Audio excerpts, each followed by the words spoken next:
It was Star Wars night at Skagit Speedway. Welcome in. Saturday, May the 3rd, one day before May the 4th, and May the 4th be with you. Welcome into our facility tonight. My name is Caleb Hart. I will be joined by both Eric List and Justin Youngquist as the night goes on tonight. We got a lot of fun planned for you, including costume contests, free stuff to give away, and more. We're excited that you guys are here to celebrate with us and catch some of the best racing you're going to find anywhere in the country. Our 360 sprint cars make their season debut. The Modern Defies are on the card, as are the Hornets. 58 cars have signed into the building tonight for competition. Invite you guys to check out all that we have to offer, including both our North and South beer gardens with Miller Lite, Mac and Jack's, African Amber Ale, and Deschutes Fresh Squeezed IPA available. 210 Brewing Company is new to Skagit Speedway, our partnership with the Angel of the Winds Casino Resort. Their Blonde is also available as well, both at the North and South beer gardens, the Beach Beer Garden to the north and the beer garden to our south. Appreciate all you guys who came in tonight. Check out Youth Dynamics and the 50/50 raffle ticket sales. Youth Dynamics, founded in 1970, is a Christian ministry serving youth in the Northwest region through challenging experiences and dynamic relationships. Reaching any child 11 to 24 years old, regardless of religious affiliation, Youth Dynamics offers weekly events and clubs, leadership training, outdoor adventure trips, retreats, all to build relationships with youth and help them reach their full potential. Youth Dynamics uniquely serves youth by providing transformational experience and relationships that produce significant life changes. That is Youth Dynamics. They are our 50/50 raffle vendor tonight. See them at the south entrance. Grab yourself an ice cold Coke or Diet Coke at the concession stand, something from Lulu's Espresso or Ma and Pa's Kettle Corn as well. And remember, we are a smoke and vape-free facility. Designated smoking areas are located outside the gates and fenced areas at 20 feet, 5 feet beyond the gates. Please help us do our part. No smoking or vaping within the grandstands here at Skagit Speedway.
It's Star Wars night at Skagit Speedway. May the Force be with you. Hello and welcome to tonight's pre-race pit walk and talk. I'm track pit reporter Eric Liss, and I'm happy to have you along with me. Tonight I'm standing outside the main gates at Skagit Speedway showing off our brand new Skagit Speedway show car this year. Yes, you can check it out outside the main gates before you walk in to the grandstand. Essentially removed, and they weren't worried about the threat posed by smaller, more agile starfighters, just making sure they took out these old capital ships. This oversight became particularly evident as the Rebel Alliance pilots began exploiting the weakness of larger star destroyers, a phenomenon colloquially referred to as trench run disease. It's risky, but flying fast and close to the star destroyers will get us to the other side safely. Hold.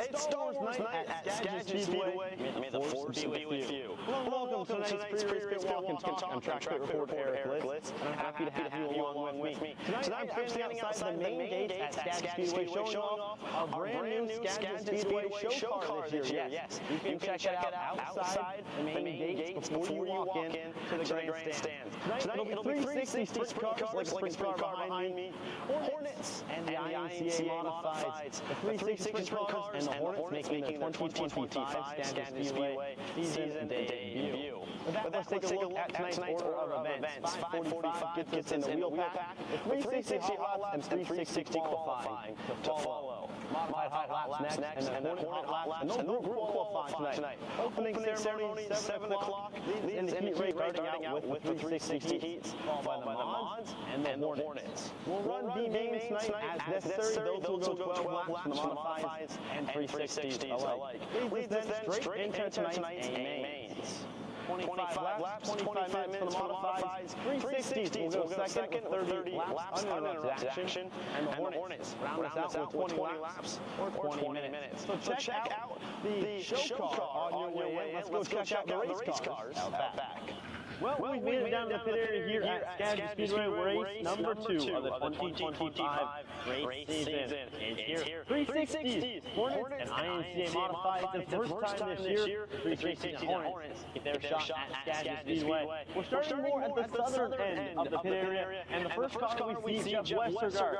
You can check out the full interview with him on our YouTube page at Skagit Speedway. But Jeff Westergaard won opening night for the modifieds. He's going to look to defend last week's win here tonight, the second of 3 weekends in a row for the INCA modifieds. 360 sprint cars in attendance. You can look at the 10C of Colin Mackey races at Deming Speedway. Finished third last night. Mackey going to make a full 360 run this year.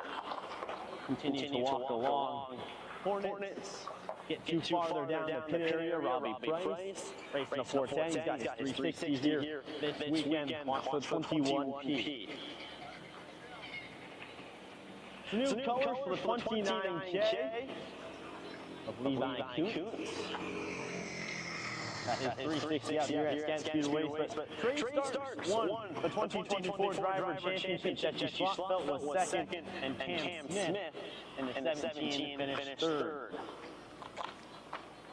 Good look at the 17 of Cam Smith, but for Trey Starks, he won 6 of 9 features that he raced in, including a nice 3-race winning streak.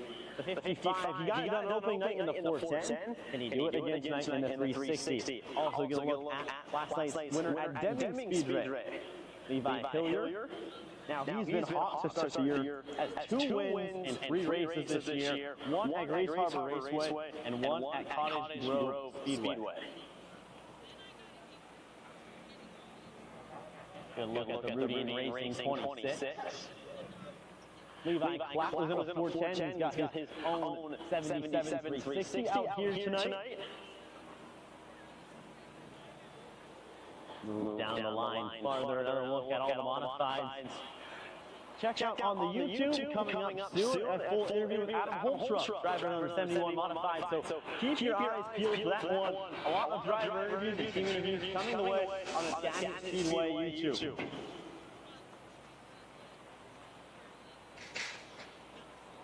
Ty Dixon, the 20K. Peyton Drake running the 10 for the Lumley Family Racing.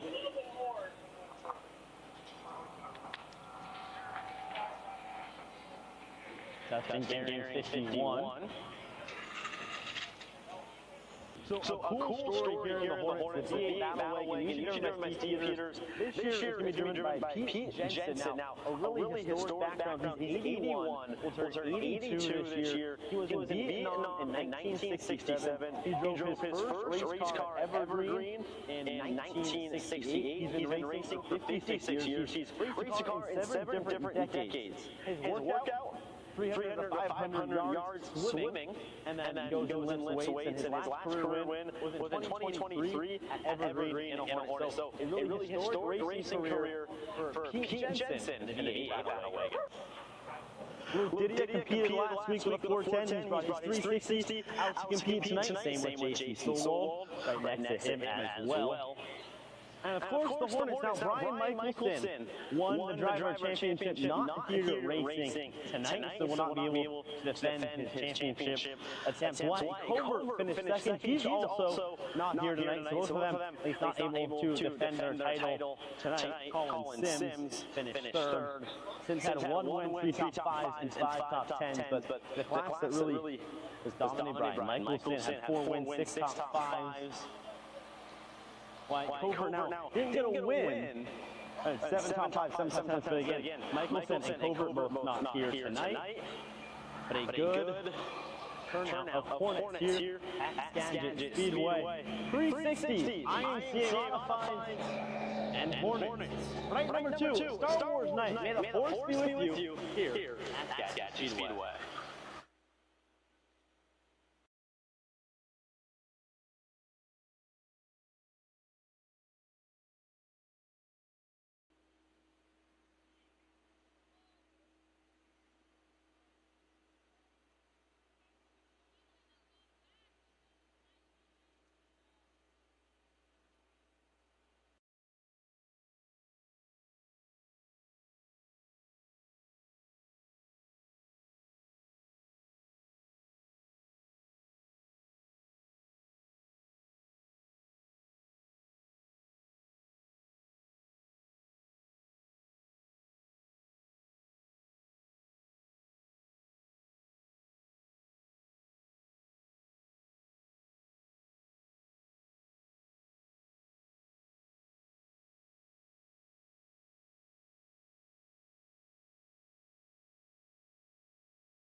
Well, here we are at Skagit Speedway tonight, reminding you guys to pick up smart water from either of our concession stands. Smart water now available for you. Stay hydrated. It's not super warm, but the sun is beating down. Certainly make the booth a little bit toastier than I expected. So grab your smart water at both concession stands. Also check out the Ultra Blue Hawaiian Monster while you are there. We are going to try something different. Cole, are you ready? Okay, so if you will pay attention, if you will open up your eyes to the big screen, as Cole and all of us have set loose the wireless camera. Let's see exactly who grabbed the wireless and what they're... Oh, boy. Oh, no. We brought Justin Youngquist in to help tonight since he's not getting to play race car driver. And we have set him and Eric List live out into the grandstands with the microphone and the camera. Justin, do you have a copy? Does this work here? It does. Where are you? We are at the Kids Club over here tonight. Any kids under the age of 12 and younger can come over to the Kids Club. They got competitions tonight. If you're dressed up in your Star Wars gear, they're going to line you up front straight away at some point tonight before the A main event. So if you are in costume, make sure that somebody sees you, because we're going to line you all up down the front straight away here later tonight. Come over to the Kids Club. They've got prizes, they've got candy, got competitions and things to do over here. Come say hi. And don't forget, if you're in costume, we're going to line you up on the front straightaway here later tonight. That's all, Caleb. Back to you. Really? It's our first time. This is rough. Oh, gotcha. Okay, so now we need to you next time. Okay, so now I need to cut away. Look, I mean, you can just wander and rove. Yeah, wander and rove. It'll be fun. More people. They're everywhere. Anybody in the section be in costume? Oh, this is, ooh, hello, test, 1, 2, test 2. Yep, you're going to get a little popping out there. You'll just have to work through it. No costumes. I see no costumes. Nobody here wants to be on camera. Put them on the screen. Put them on the screen. Wait, say hi. It's Star Wars night, you guys. Come on. Oh, wow. The sun's out. Eric needs the zoom function. That's fantastic, Eric. Nice work. Eric's normally on the other side of the camera. And now you're way far away. Yeah, but we got to test the link to this microphone, Caleb. Always stay in frame. It's not exactly rule number 1, but it's pretty close. There's like 6 friends down in Section A. Hi, guys. They don't even know. They don't even know. You're going to be on camera later. Well, they're on camera now, you guys. Right now, in fact. What else? We can go to the pits with this thing, too, right? I mean, you've got some stretch to it. It's not the first time we're going to use it tonight. Now, you're wandering back towards the North Concession. Are you going to stop in and get me a monster cookie? No, Caleb, you're diabetic. As are you. So we're not doing a monster cookie. Okay. Yeah. How about a cheeseburger? John Stedman, hello, sir. Stedman Power, one of my sponsors there.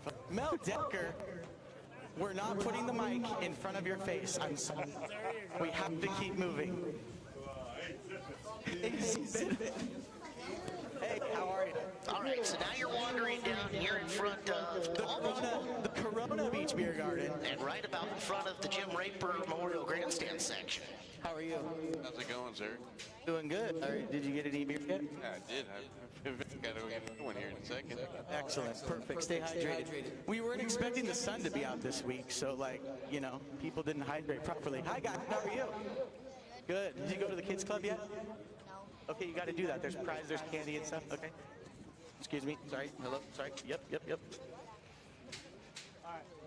I mean, normally we're doing the up over the top crowd shot. This is their chance to be like, bam, right on camera, right in there. Jumbotron at the Seahawks game or something. Yeah, no zooming in on me, Eric. Hey, you gotta give him to Justin. Here, folks. Justin, he was hiding from me. Who's hiding? Caleb. Oh, he wouldn't. Oh, Caleb. He's behind the mic. Yeah, nobody wants to see me. Promise What'd you that. get? What's in the box? What for food? Food. Excellent answer. Brisket. Oh, brisket? Ooh. Is it good? Brisket. Brisket on the mac and cheese. Go talk to him. What do you have? Tell me now. What is it? Taco. Talking taco. Oh my God. Get in on that. Look at this. Delicious. Oh my gosh. Nope. Diabetes. I can't. I gotta keep talking. Hey guys. Anything fun? Anything fun happened tonight already? Nothing. Awesome night. I like that answer. I said it's going to be an awesome night. It's gonna be an awesome night. Where's your Star Wars get up? I have to work. Oh, he has to work. He's in uniform. Oh. Hello. Test. Whoa. Hello. Be careful. Oh. You're almost into the green grass now. Many a wandering microphone has wandered into the grass before, It's popping. and it's scary over there. I'm just saying. It is scary. The people are wonderful, but, you know, if you had like a shirt to throw out or something, they would be aggressive for You it. know what? Next time I come out here, bring something to throw out. That's a good plan. I got some hats up here. Dude, these guys talk. The Imperial. Oh my God. Can people come down here for pictures? Is that the idea here? Hey, Just don't. I'm down here by the main entrance between Section D and Section F. Point towards the grandstand. Point towards the grandstand. See, this is new, you guys. I'm with. Okay, the guy that does the mic. Okay, between Section D and Section F, we're down here. We got Star Wars live in costume right here. The Imperial approves. Come get your photos. You're here all night, right? Excellent. Victory Lane probably too, huh? Just don't make the Imperial Stormtrooper aim at anything, and you should be fine. Yeah, slightly aggressive. That was a Star Wars joke. They got it. I heard them laughing. They did. Behind the mask, Caleb. It was a good job. Good job. How are you? We're doing great. Are you trying to find your seats? No, we just walked just check things out. First time here. Oh, first time here. First time here. Oh, come in. Welcome to Skagit Speedway, you guys. I hope you have a good night. And we did too. It's gonna be great. Where'd you travel from to get here? All the way from Lake St. All the way from Lake Sand to a 15-minute drive-ish or something? Yeah, right on. Well, welcome in, you guys. We enjoy your time here. We'll see you next week. New people at the racetrack. We have more new people. He's got your sweatshirt on. Oh, he's wearing my hoodie. Did you find that at Goodwill? No? Oh, the last guy, he found his at Goodwill. Thank you for wearing that. How much did you have to pay him to wear that, Justin? It's $10. Wow. It was $10. Well, that was $10 well spent on your part. Absolutely. I know. Like, we're going to be on the video board. Let's go. Now would be an inopportune time to mention Justin Youngquist's gear available at the driver's merch shop. Is that right? Yeah, that's true. It just came in this week. We got new stuff. Cool. As well as other driver's merchandise. If you guys don't want to wait around until the end of the night and head to the pit area, you can stop by the driver's merch stand, which is to the left of our souvenir stand, and check out what they have to offer. We got fans offering us French fries here. Hello. Oh, the French fries are killer, too. Hi, how are you? Good. I don't know how far we're going to go, Caleb. Car's getting ready for track packing. Well, here. why don't you wrap it on up and come back in, right? And then if you see anybody on the way back in with Star Wars gear on, get them on film. We'll leave the camera rolling, we'll shut the mic off, and we will have cars on the track for track packing in just a couple of seconds. Sound good? That sounds great, Caleb. I'll see you back in a minute. It's a plan. So, track packing will commence here in just a little bit. Star Wars night here at Skagit Speedway. Souvenir programs now available at the merchandise stand. They are just $5. And don't forget, every bag of popcorn, either from the Skagit Speedway souvenir stand or from Paul's Kettle Corn, comes with a $5 off car wash at the Blue Cow Car Wash. So pick up your popcorn and get a cheaper car wash here tonight at Skagit Speedway.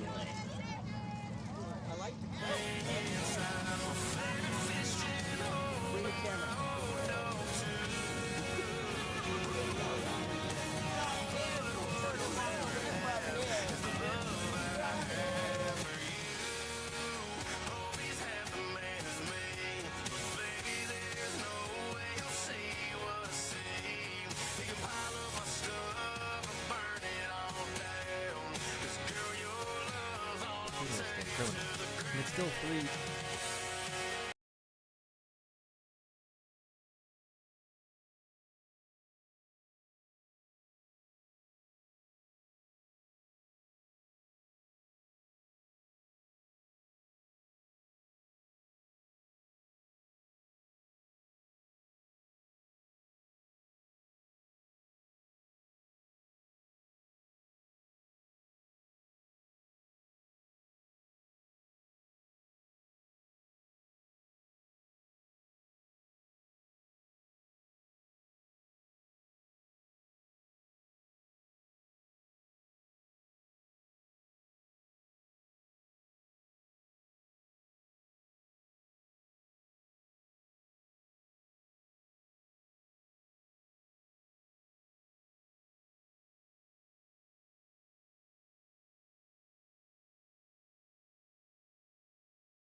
No, Carmart, long time, proud sponsor of Skagit Speedway. All these incredible race teams out here putting it on the line for the show tonight. The entire team of dedicated Skagit Speedway owners and staff. Always remember, if you need a new car, do what's smart and come on over to Carmart. Just about 6 o'clock. If you guys have not had an ice cold Coke and a smile to go with it, you need to. Coca-Cola, Diet Coke, and more available at both North and South concession stands. If you are one of those people who have specialized diets, maybe you're celiac, we do offer a gluten-free bun as an option for you guys. So if you want to have hamburger, cheeseburger, etc., you can request the gluten-free bun, and we would be happy to do that for you. Take a look. Wow. Stormtroopers looking good on the big screen.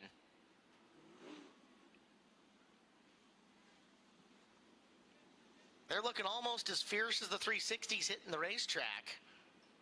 Guys, you want to take pictures with our costume characters all night, you are welcome to do so. Just say the word. Try not to be in anybody's way so they don't have to look around you to watch the race, but please do. It's part of the reason that we're having this good time tonight here at Skagit Speedway. So let's take a look. Justin Youngquist, your headset is on, and now I've unmuted you. Welcome into the broadcast, a first week of you for the 410s, and now up here in the booth for a different look at these cars in the 360s. Yeah, last week, got a feel for the track again. I'd gotten hurt, of course, last year, so getting back on the track was nice, and then it kind of gives me a fresh perspective for tonight being up here in the booth with you. So see the 360s, of course, a little bit less horsepower than what we've got with the 410, somewhere around 200-ish or so less horsepower. So, watching the track, see how it dries out throughout the night, maybe builds a little bit of a cushion here. But, yeah, 360s on the track, down the back straightaway. Right now getting the green flag. The back straightaway, the 10, that is Peyton Drake. Peyton Drake in car number 10. He's out of Emerson, Pacific Coast Welding and Marine Lovely Family Racing, Denton Speedway, Stedman, Powder County Pioneer Garage-sponsored car. Eric Fisher, car number 59, making his way down the back straightaway now. Nice to see Eric jump into 360 competition with a car of his own. Yeah, been a couple seasons since we've seen Eric back in the 59 car. Looks like the 10C, that's Colin Mackey. He's making his way to the infield now. I've heard prior to the evening maybe a couple issues getting the car fired.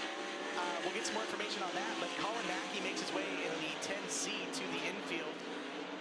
Other cars on the track, the 33 of Bill Rude.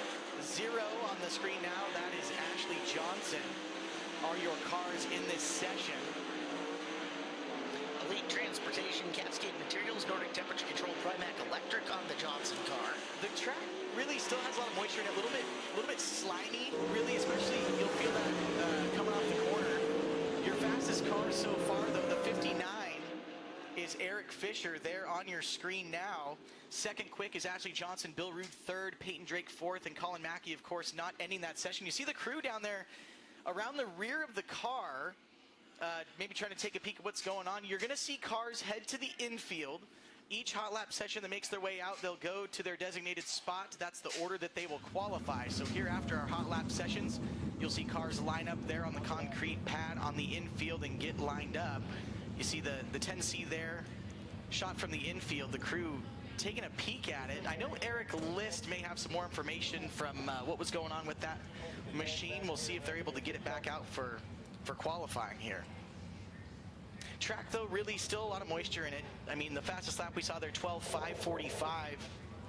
Of course, our track record set back in 2020 by Trey Starks is an 11:085. So we're really not close to that, but we're used to that. The track needs to come to us. If you and I were talking, not necessarily out of turn, but just discussing between us, it's been a little while since we've had any of the wing sprint car track records seriously threatened.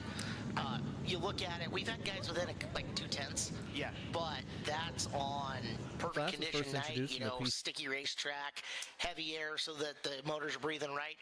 Typically and traditionally for what we've seen here in the last, I'm going to say calendar year or so, hasn't really been close enough to say track record is under major fire, at least in the 360s that I remember. No, it seems like the last couple years we see the moisture, maybe the track's not as heavy as it used to be, which is good for racing, in my opinion, and good for keeping cars on all fours for sure. Yep. But with that comes slower lap times. Yep. So, haven't really been close. I mean, that's been, 5 years now? Yep. Almost coming up on 5 years later this season. We know the power that these cars have, and in fact, the power gets better literally every year. Whereas a 360, when you and I both started paying attention to what this thing was, had in the 600, maybe you'd hear a car topping off at 700 horsepower here or there in a 360.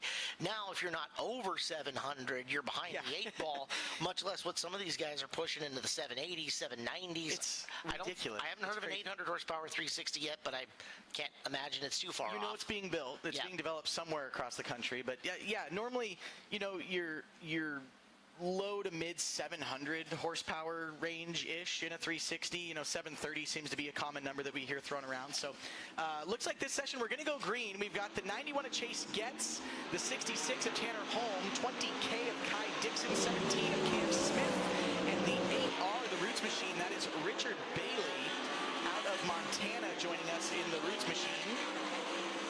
He's not afraid to stand on the gas pedal early here, so Bailey, in what we believe to be his first Skagit Speedway appearance, picking up some laps and putting them down. If you're watching on the YouTube stream, by the way, whole new camera angles being added tonight. We've incorporated the speed shot. We've also got the wireless roving cam down as well.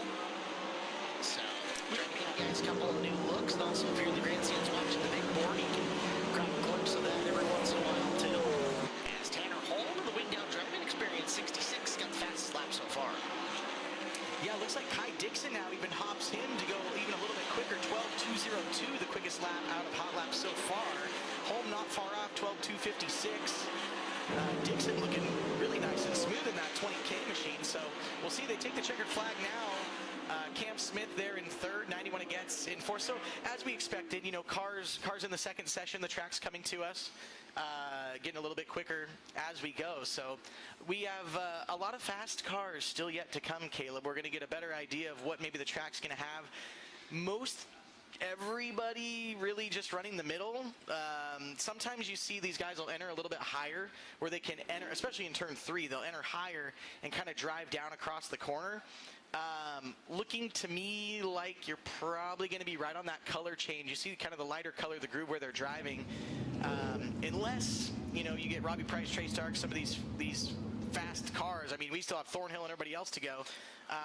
Well, maybe try to move that up a little bit. We have 25 total cars that should be coming out to take practice sessions here, Justin. That means 15 more yet to hit the racetrack and get laps. That's still a lot of chance for it to develop and change before time trial laps begin.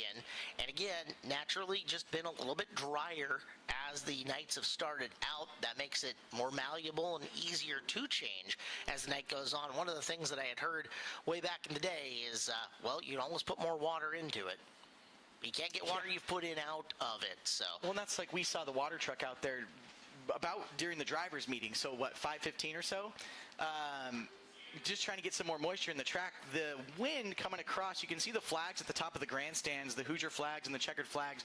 That wind, kind of naturally dries the track out. Of course, running cars on, it's going to do that too. But, we have a little bit more speed in the track as we have the 360s out first. So we'll see that. Sometimes the modifieds, though, they'll bring that moisture back a little bit with their more narrow tires, maybe for the heat races or something like that. But, and especially all the weight that those tires are putting into the racetrack. Our sprint cars, minimum weight requirement in the 360s is in the 1,500-pound range. 1,550 sound right? Yeah, 15. In there, 1525. We'll ask Lisa; she'll know. She will. Yeah. The modifieds are, up in the 3,000-pound range. Yeah, so they're dig. I mean, those cars just dig. That they've got the more narrow tires and.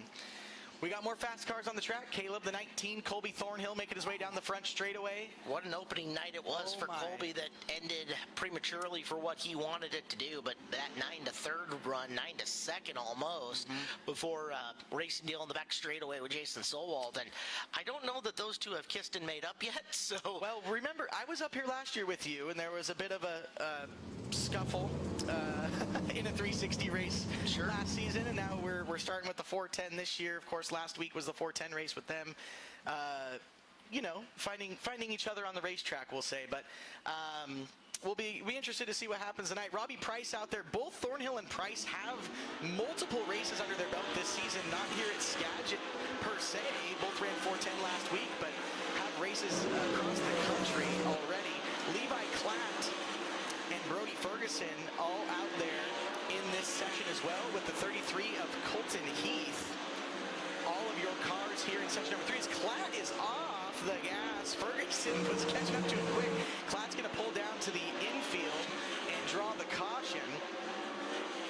I wonder if the car popped out of gear maybe? He set into 3 slow and then just rolled to a stop here on the front straightaway. So not, I didn't see any smoke or anything like that. Just kind of rolled to a stop.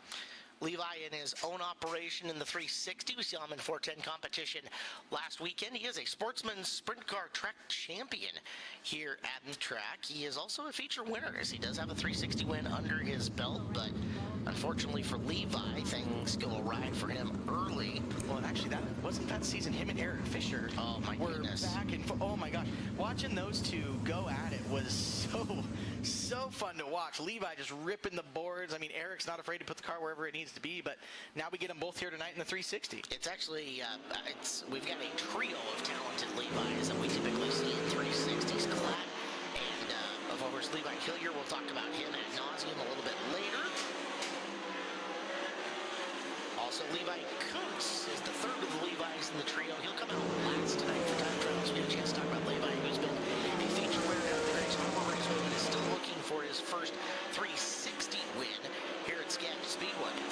Track continuing to get quicker as we expected. Right now, it's Robbie Price at the top of the board, 11.610 for the 21P. So Robbie, now your quickest car in hot laps. Colton Heath in the 33 is second quick, almost a tenth slower than Robbie Price. We've got Colby Thornhill third, Brody Ferguson up to fourth, and Kai Dixon in that fifth spot. So definitely getting quicker as we get through each of our sessions, as it looks like we've got maybe 1 or 2 more sessions to go. Let's roll them out and find out exactly how many we're going to do. It's, yeah, very good.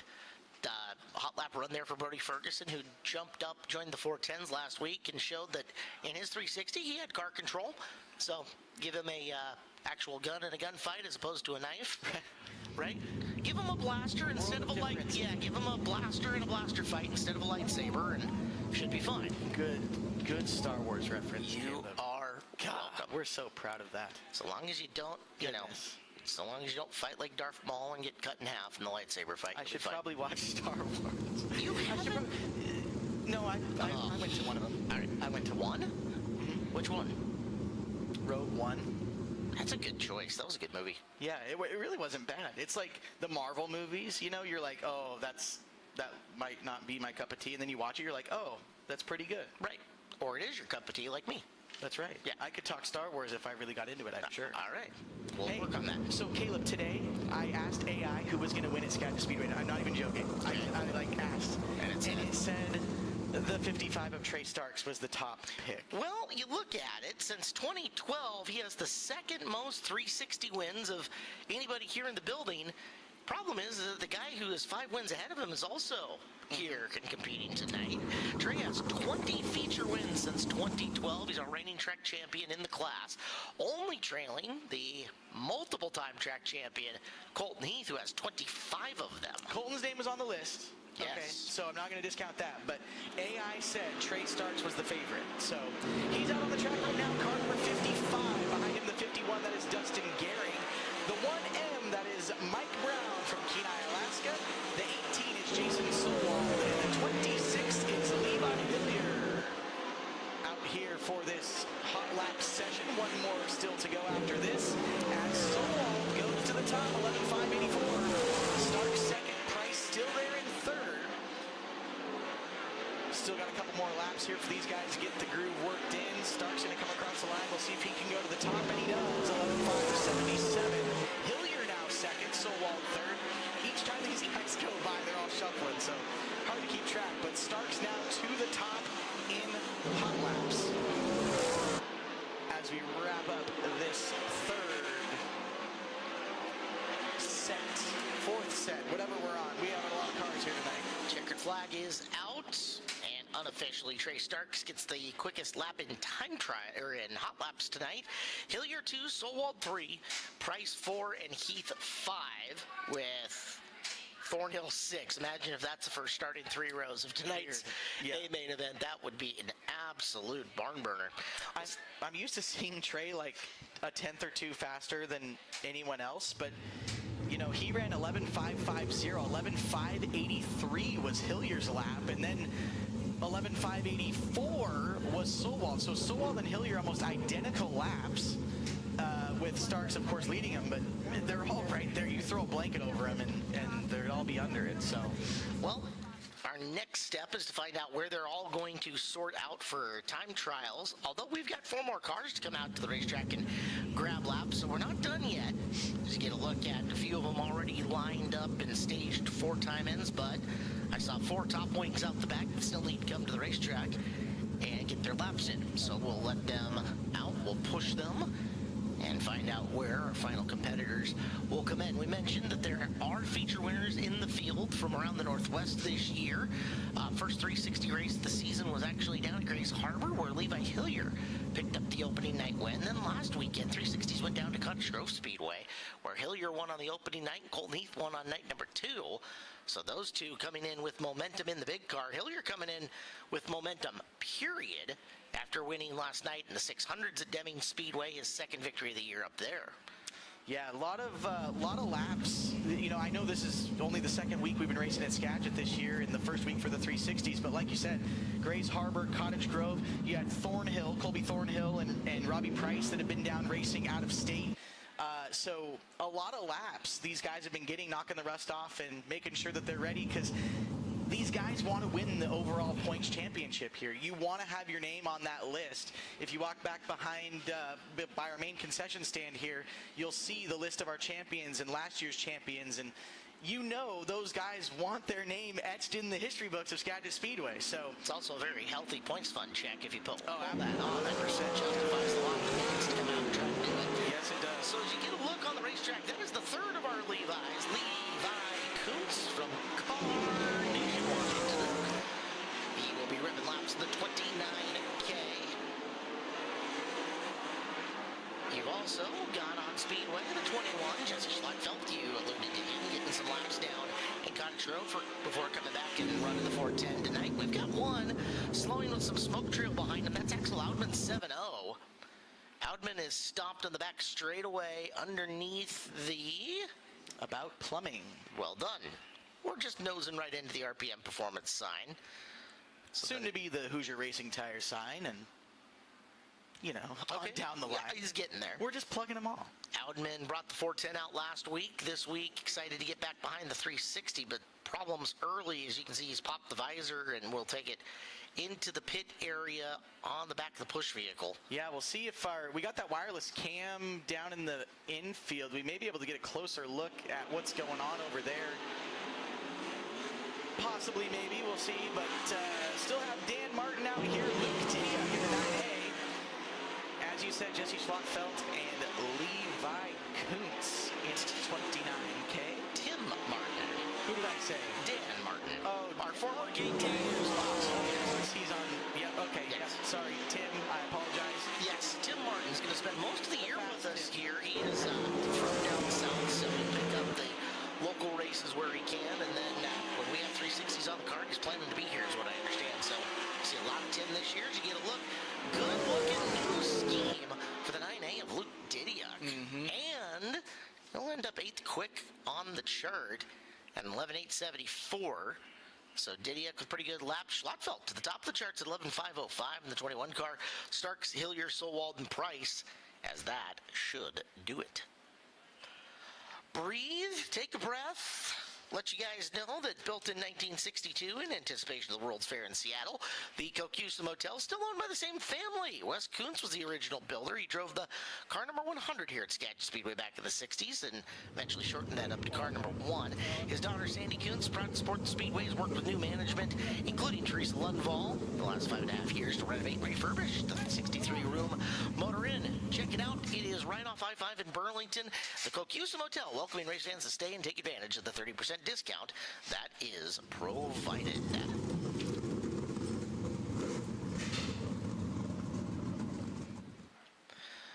Well, Justin, they're out. They're rolling. We're on the track. Our first car to qualify is the car number 0, listing Alger as her hometown. It's the Elite Transportation Cascade Materials Nordic Temperature Control Run-Neck Electric number 0 of Ashley Johnson. Ashley Johnson on the clock for lap number 1. Her first time by is a 12:066. 12:066 will set the mark. Second lap around for Johnson. Comes across. And it is an 11:918. 11:918.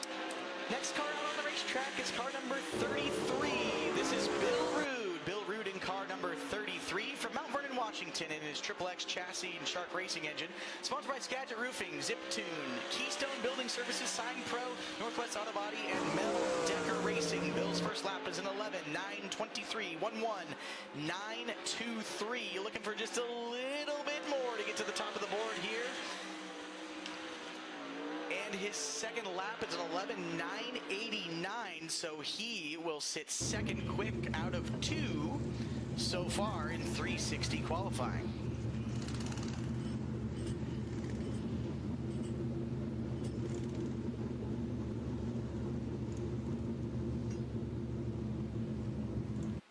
Well, supposed to be Colin Mackey's 10C pushing next.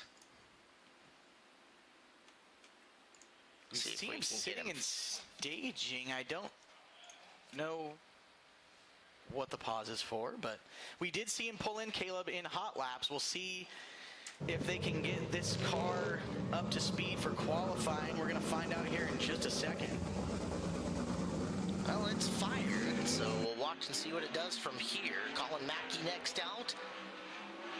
Sponsored by PDR Marine Fabrication, Speedmark, Borthwick, KISM, and Reed Auto Machine.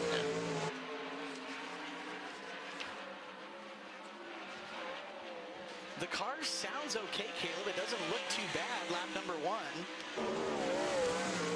And Mackey across at 11:719. 11719. Goes to the top of the board with his first lap. Second lap time, 11:700. So a little bit quicker on lap number 2 for the 10C of Colin Mackey. Peyton Drake's next out. That is car number 10. He's from Everson and the Pacific Coast Welding and Marine, Lumley Family Racing, Deming Speedway, Stedman Powder Coating, Pioneer Garage entry.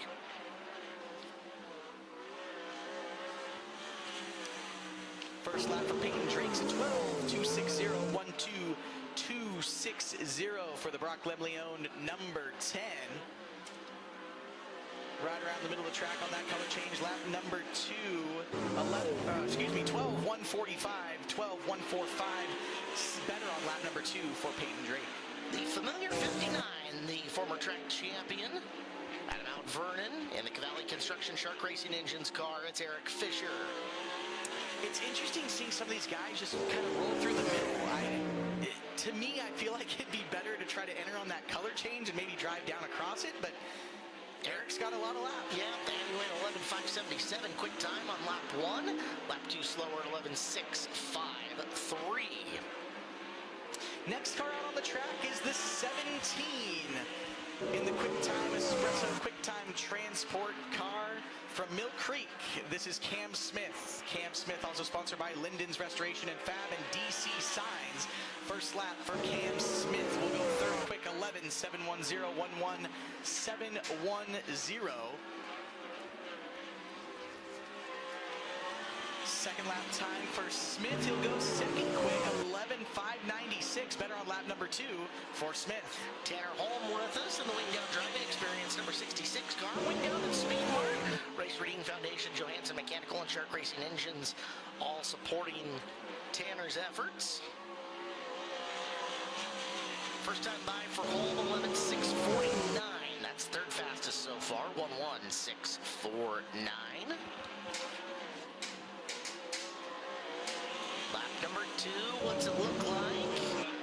Answer, pretty good, 11:601. So third quickest cars that have timed in so far. Coming to us from British Columbia, Canada, the winged down Richmond engines, black and McDonald built performance, Lordco parts, axle race gear, number 20K. This is Kai Dixon, first lap for Kai, 11.814. 11814 for Kai. That puts him 5th on the board so far. Drives through, drifts up a little bit on the exit. Second lap's a little bit better, 11.786, 11786. Still 5th quick for Kai Dixon. From Helena, Montana, the Ridge Racing 8R. First time here at Skagit Speedway for Richard Bailey. Richard Bailey is the 8R. We have had 8 cars take time, 25 total are supposed to be coming out. Bailey will plunk in at 11.739. That's 5th quick. 11739. Good effort.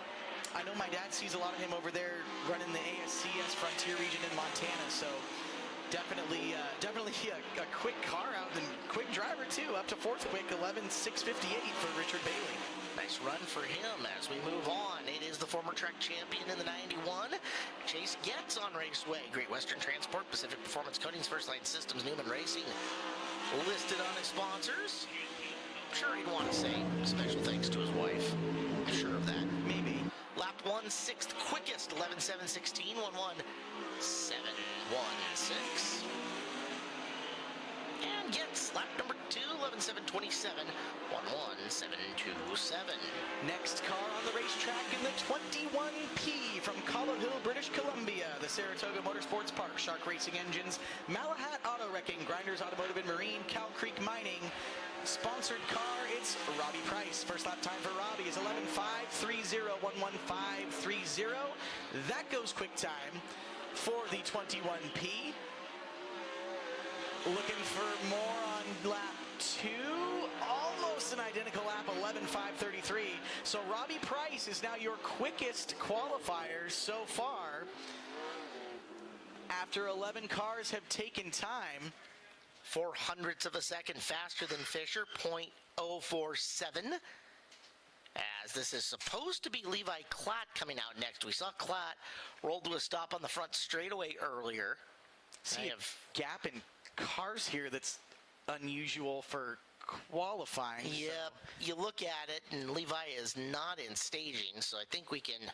He'd likely get 1 lap, I think, or more than a quarter for his qualifying, but they'll line these cars up. There's 3 lanes down there on that concrete pad. Usually where Trey Starks is in that 55 car is normally who they'll push first.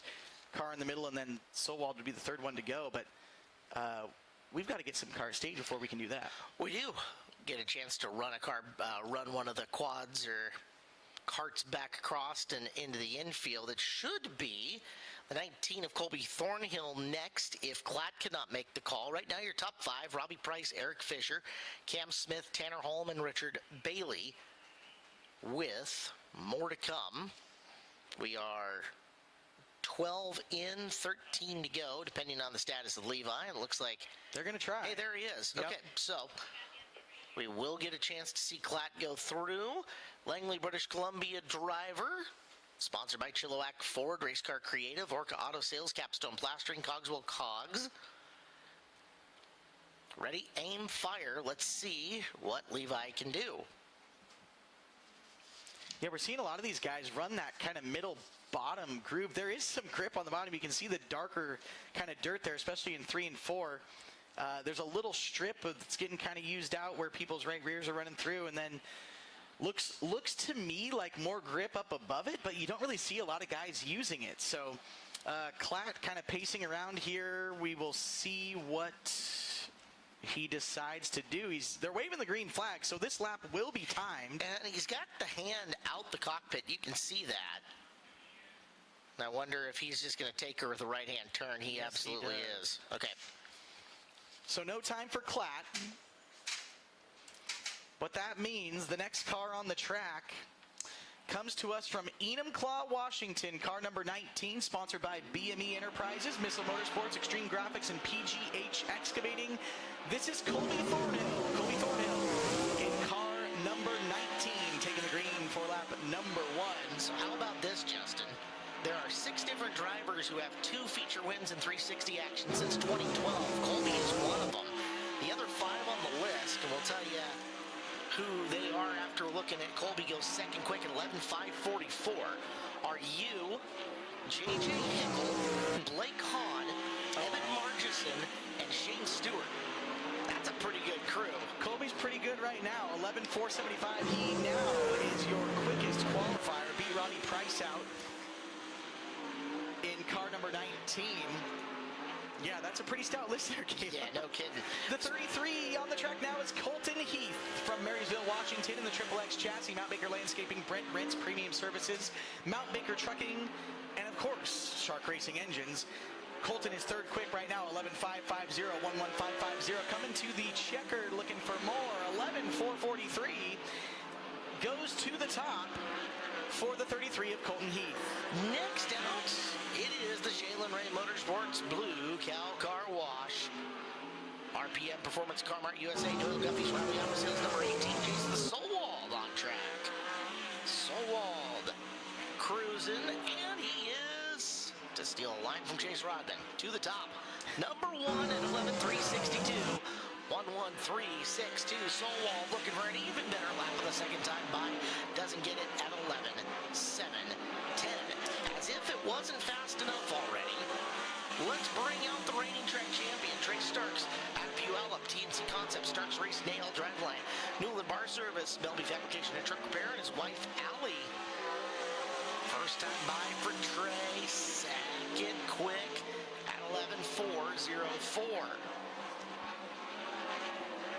Definitely looking for a little more similar line, but looks to be better grip off of 4. There it is, to the top, 11:360, 11:360. Trey Starks is now your quickest qualifier for the 360 Sprint Cars tonight. Let's follow it up with Dustin Gehring out of Oak Harbor, After Hours Customs and Collision, Lewis Auto Glass, Terraza Auto Detail, Black Market Speed. Special thanks to Bonfire Betty and Wade Underwood. Now this is not his 360 car. Gehring had a problem with his block, so tonight his Sportsman identifies as a 360 as he goes 12:885. It does say that on his top wing. I see that, yes. And second lap time for Dustin, better at 12:758. Next car out to the track is car number 26. This is Levi Hillier from Burlington, Washington. The Maxim chassis, Routine Racing, Spaney Buildings, Race Routine Foundation, Race Ready Clothing, and Factory Cane sponsored 26. First lap for Hillier is fifth quick, 11:520, 11:520. For Levi, as mentioned, he's already got 2 360 wins on the season at Grace Harbor and Cottage Grove. Second lap is better. He will go fourth quick, 11:471, 11:471 for Levi. Alaska Mike is next to the track from Kenai, Alaska. Mike Brown in the GLM Energy Services L&J Enterprises XXX Champs Equipment Rental Highline Helicopters car. Alaska Mike doing a ton of racing this year.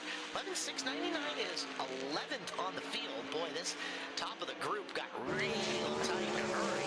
Yes, we've got a lot of good cars here tonight, though.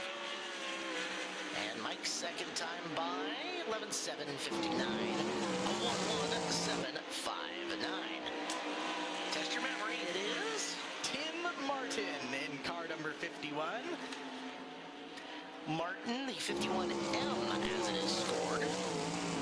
First lap for Tim as he comes by the start-finish line. It's a 12:300, 12:300. The first lap for Mr. Martin. He is from Shelton, Washington. Second lap for him is better, 12:183, 12:183. That'll be the official time for the 51. Luke Didiuk is now on the clock. Didiuk trips the lights. He's sponsored by Pack Trucking, Miles Sand and Gravel. This will be interesting. We better get that 51 off the track. Yep, okay. That was close. We're good. Mills Electric, Nordic Temperature Control, and Herc Rentals as the first time by for Didiuk. Looking for it. As he came across it, I didn't see his transponder reading. So we'll have to possibly try that one again. We'll take a look and see what we can do. Next up, it is the 21. It's Jesse Schlottfeld. Schlottfeld in the 21 car. Out of Arlington, Grinders Automotive and Marine Shirt Racing Engines, XXX. Johansson Mechanical, High Performance Lubricants amongst the sponsors. Jesse goes fourth fastest, 11:470. 11:470.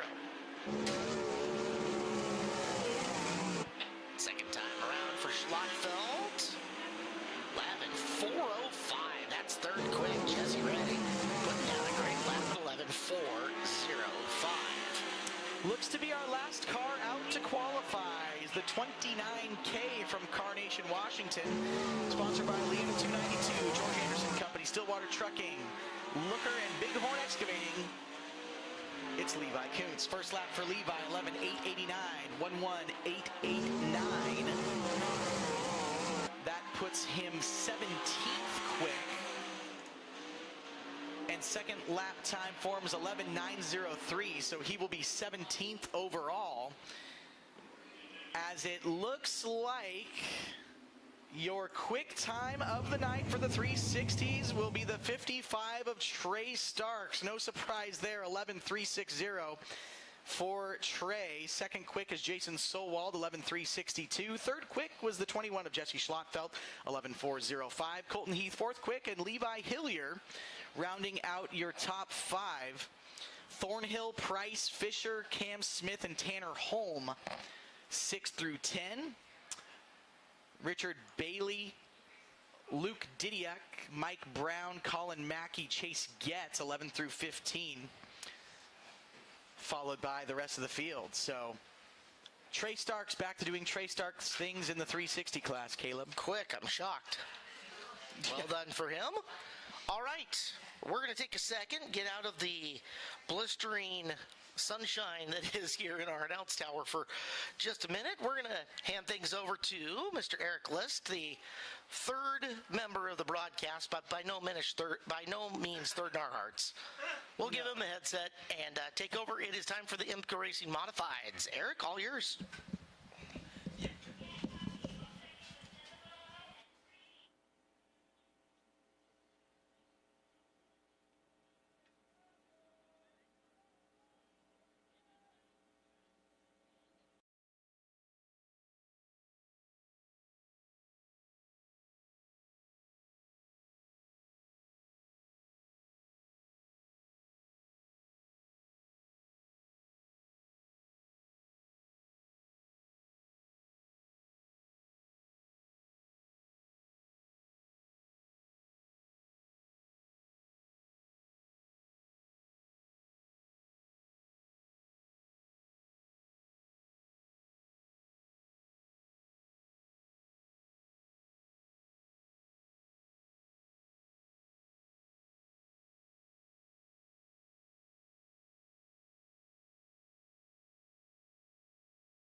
Car stopped, and that's Westergaard on the exit of turn number 4, talking with safety officials, and now Westergaard gets it back under power.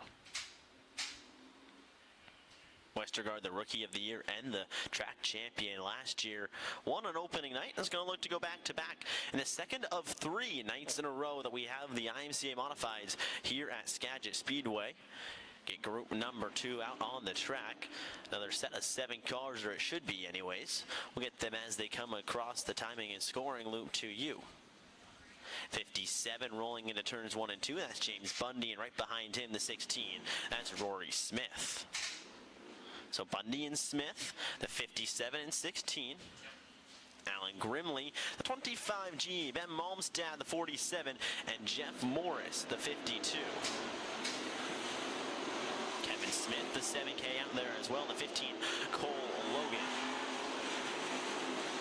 All 7 cars out there. So our total 14 now set to turn times.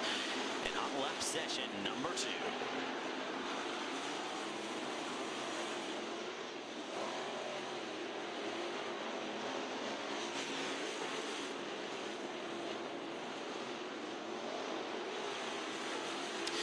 Bundy bumps up to 4th quick at 15.845, 148.45. Now looks bumped right out by Kevin Smith. He says no, no, no with 15.638. So all chasing Jeff Westergaard with 15.161. Checkered flag flies on hot lap session number 2, and James Bundy 5th quick.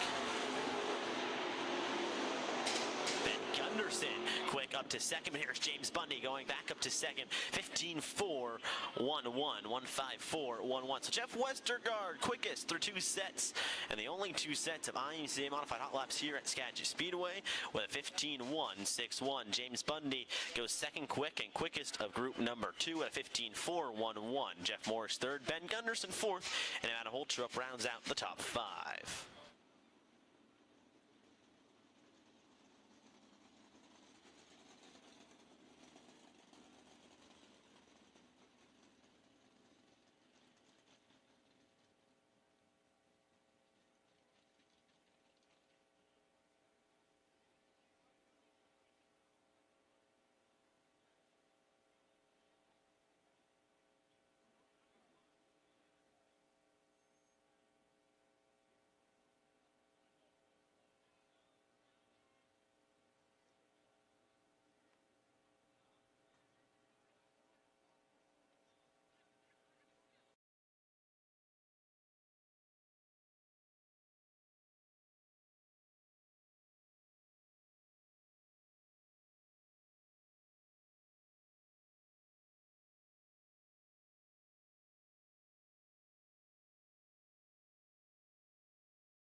Wednesday, June 11th at the Southern Oregon Speedway outside of Medford, and then go to the Douglas County Dirt Track in Roseburg the next night.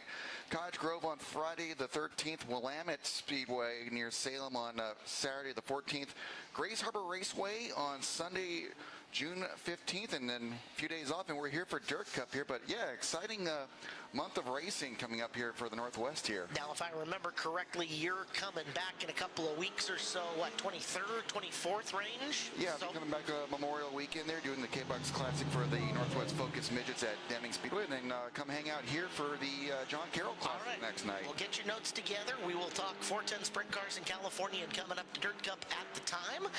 As just want to get everybody's whistles wetted. Dirt Cup is coming and NARC is coming with. The Hornets are on track. Amongst your cars that are out there, you have got the 23. That's Bryce Kolar. Kolar, a rookie. Very successful on the pavement. He has been a feature winner at Evergreen Speedway multiple times. Very good on figure eights as well. David Dykstra is the 25 truck. The V8, that is the 81-year-old Pete Jensen. That's right, 81 years young for Pete.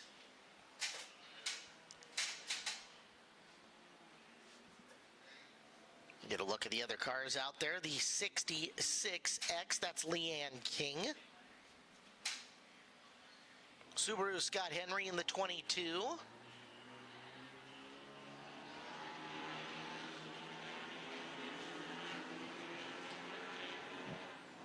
Car number 50 is Ronald Peters. He's from Ferndale. The 03 is the former track champion of Howard Voss. Tires bumping around the raceway. Voss put a lot of money into his paint scheme this year. That's nice to see.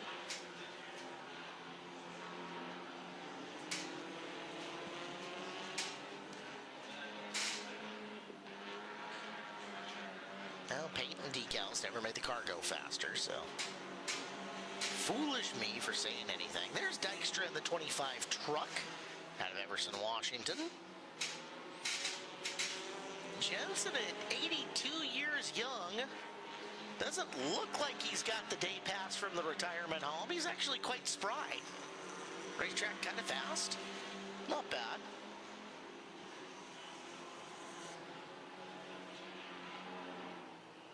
Maiden voyage for the Hornets, so giving them an extra lap or 3 as you've got the 007 of Mike Guffey out there as well. He's been a feature winner.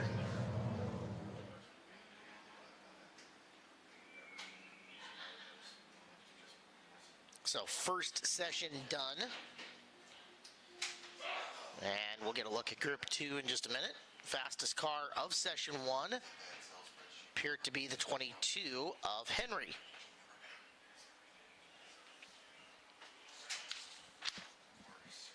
Group 2 is coming out. North Hill Resources has been providing quality landscape materials for all your project needs since 1997. Serving Skagit, Whatcom, and Island counties, now offering construction services, including septic installs and repairs. That's North Hill Resources.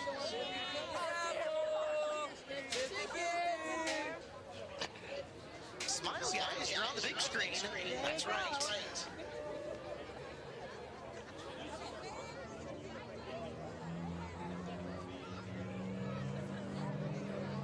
Up there. Maybe we need to go a bit more still or slower. Oh, come on, that's your friend is literally forcing your arm into the air to wave on the screen. I saw that. I need better effort out of that. That was weak.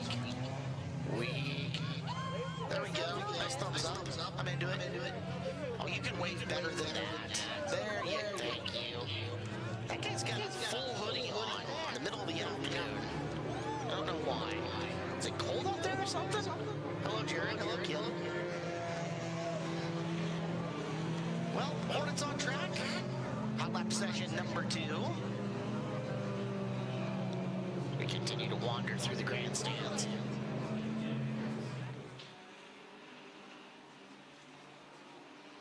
Hornets will pick up speed. We'll let you know who they are. This is the cars from Heat Race 2, including Raven Skogrud. Skogrud in the 71 got towed off after wadding that thing up pretty big on play day. He had some massive trouble. Looks good tonight. He's got it all put back together. The 4 truck is Cameron Laverne. 39 is Tazio Andreasen. He's off of Camino Island. Car number 4. Sorry, car number 4D is Dave Hill. It's the 40P. Good look at him. Hood is flapping in the wind. That thing has seen better days. The 13 truck is Kobe Powers. 52, it's Jeff Woolsey. Woolsey, former 600 competitor at Deming Speedway. As everybody decelerating, lifting, letting off, and looks like that would be just about it. 42 truck is Dan O'Keefe.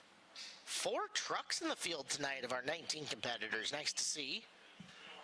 Is this the year that the truck gets the feature win? We're going to find out. As Hornet hot laps, all done.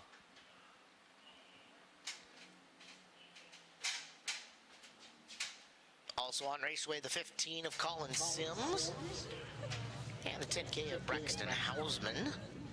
As we are just about ready to go. Opening ceremony's coming up in a second.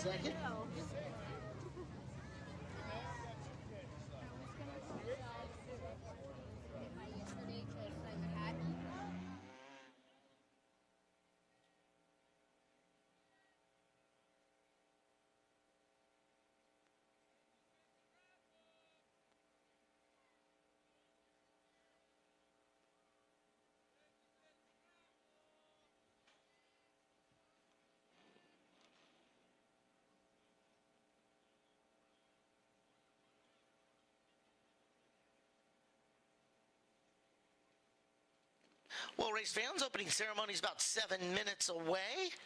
Grab dinner if you haven't already. Grab a drink. Please stay hydrated out there tonight. Star Wars night at the track. Our Skagit Speedway Trophy Queens are also out and wandering around. I saw Haley and Elisa. I believe Emma's going to join them after a little bit, as well as Dirt Dog in the house tonight. If you catch Dirt Dog, stop, take a picture. Dirt Dog would be happy to hang out with you and end up on your social media somewhere. Speaking of social media, a reminder to you guys, Skagit Speedway very active on all forms of social media, including Facebook, Instagram, Twitter /X/ whatever you want to call it these days, Snapchat, and that TikTok thing.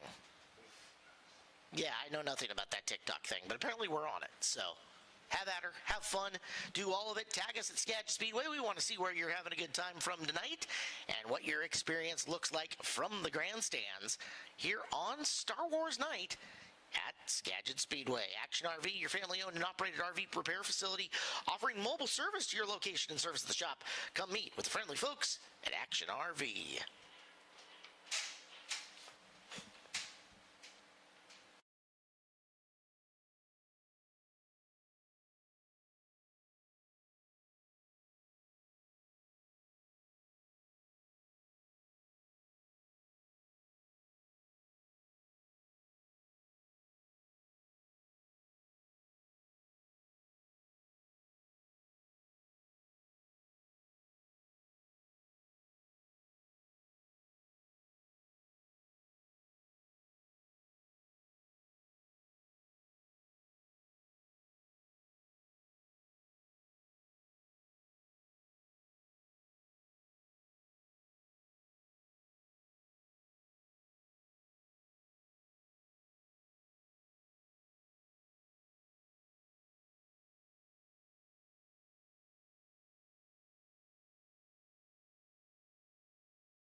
lights we see the rise, the true north strong and free.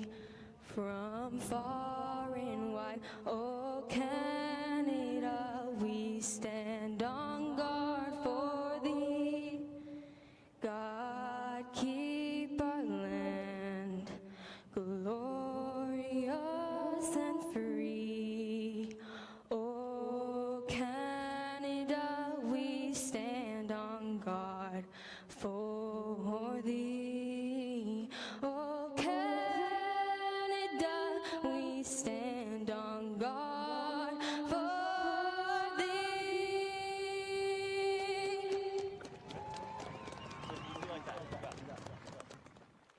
Oh, say, can you see by the dawn's early light what so proudly we held at the twilight's last gleaming, whose broad stripes and bright stars through the perilous fight over the ramparts we watched were so gallantly streaming, and the rockets rattling, the bombs bursting in air, gave proof through the night that our flag was still there. Oh, say does that star-spangled banner yet wave o'er the land of the free and the home of the brave.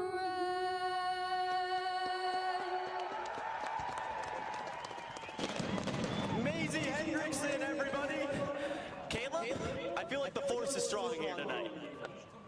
The rockets are definitely red glaring. The bombs are definitely bursting and airing. They did that. Well, we were.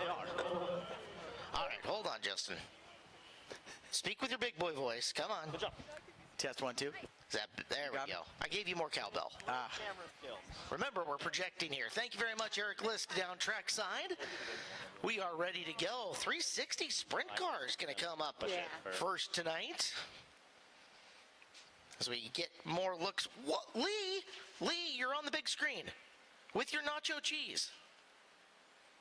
Look. They just with your nacho, ladies and gentlemen, the world's biggest sprint car fan, Lee Stafford. Complete with extra nacho cheese, just like I know he wants. Well done, buddy. Well done. Northwest Propane, known for longevity, they've been providing excellent propane services for over 77 years. Family owned and operated for more than 4 generations. So when you're looking for personalized quality propane services from a company you can trust, turn to Northwest Propane. Visit them online, nwpropane.net.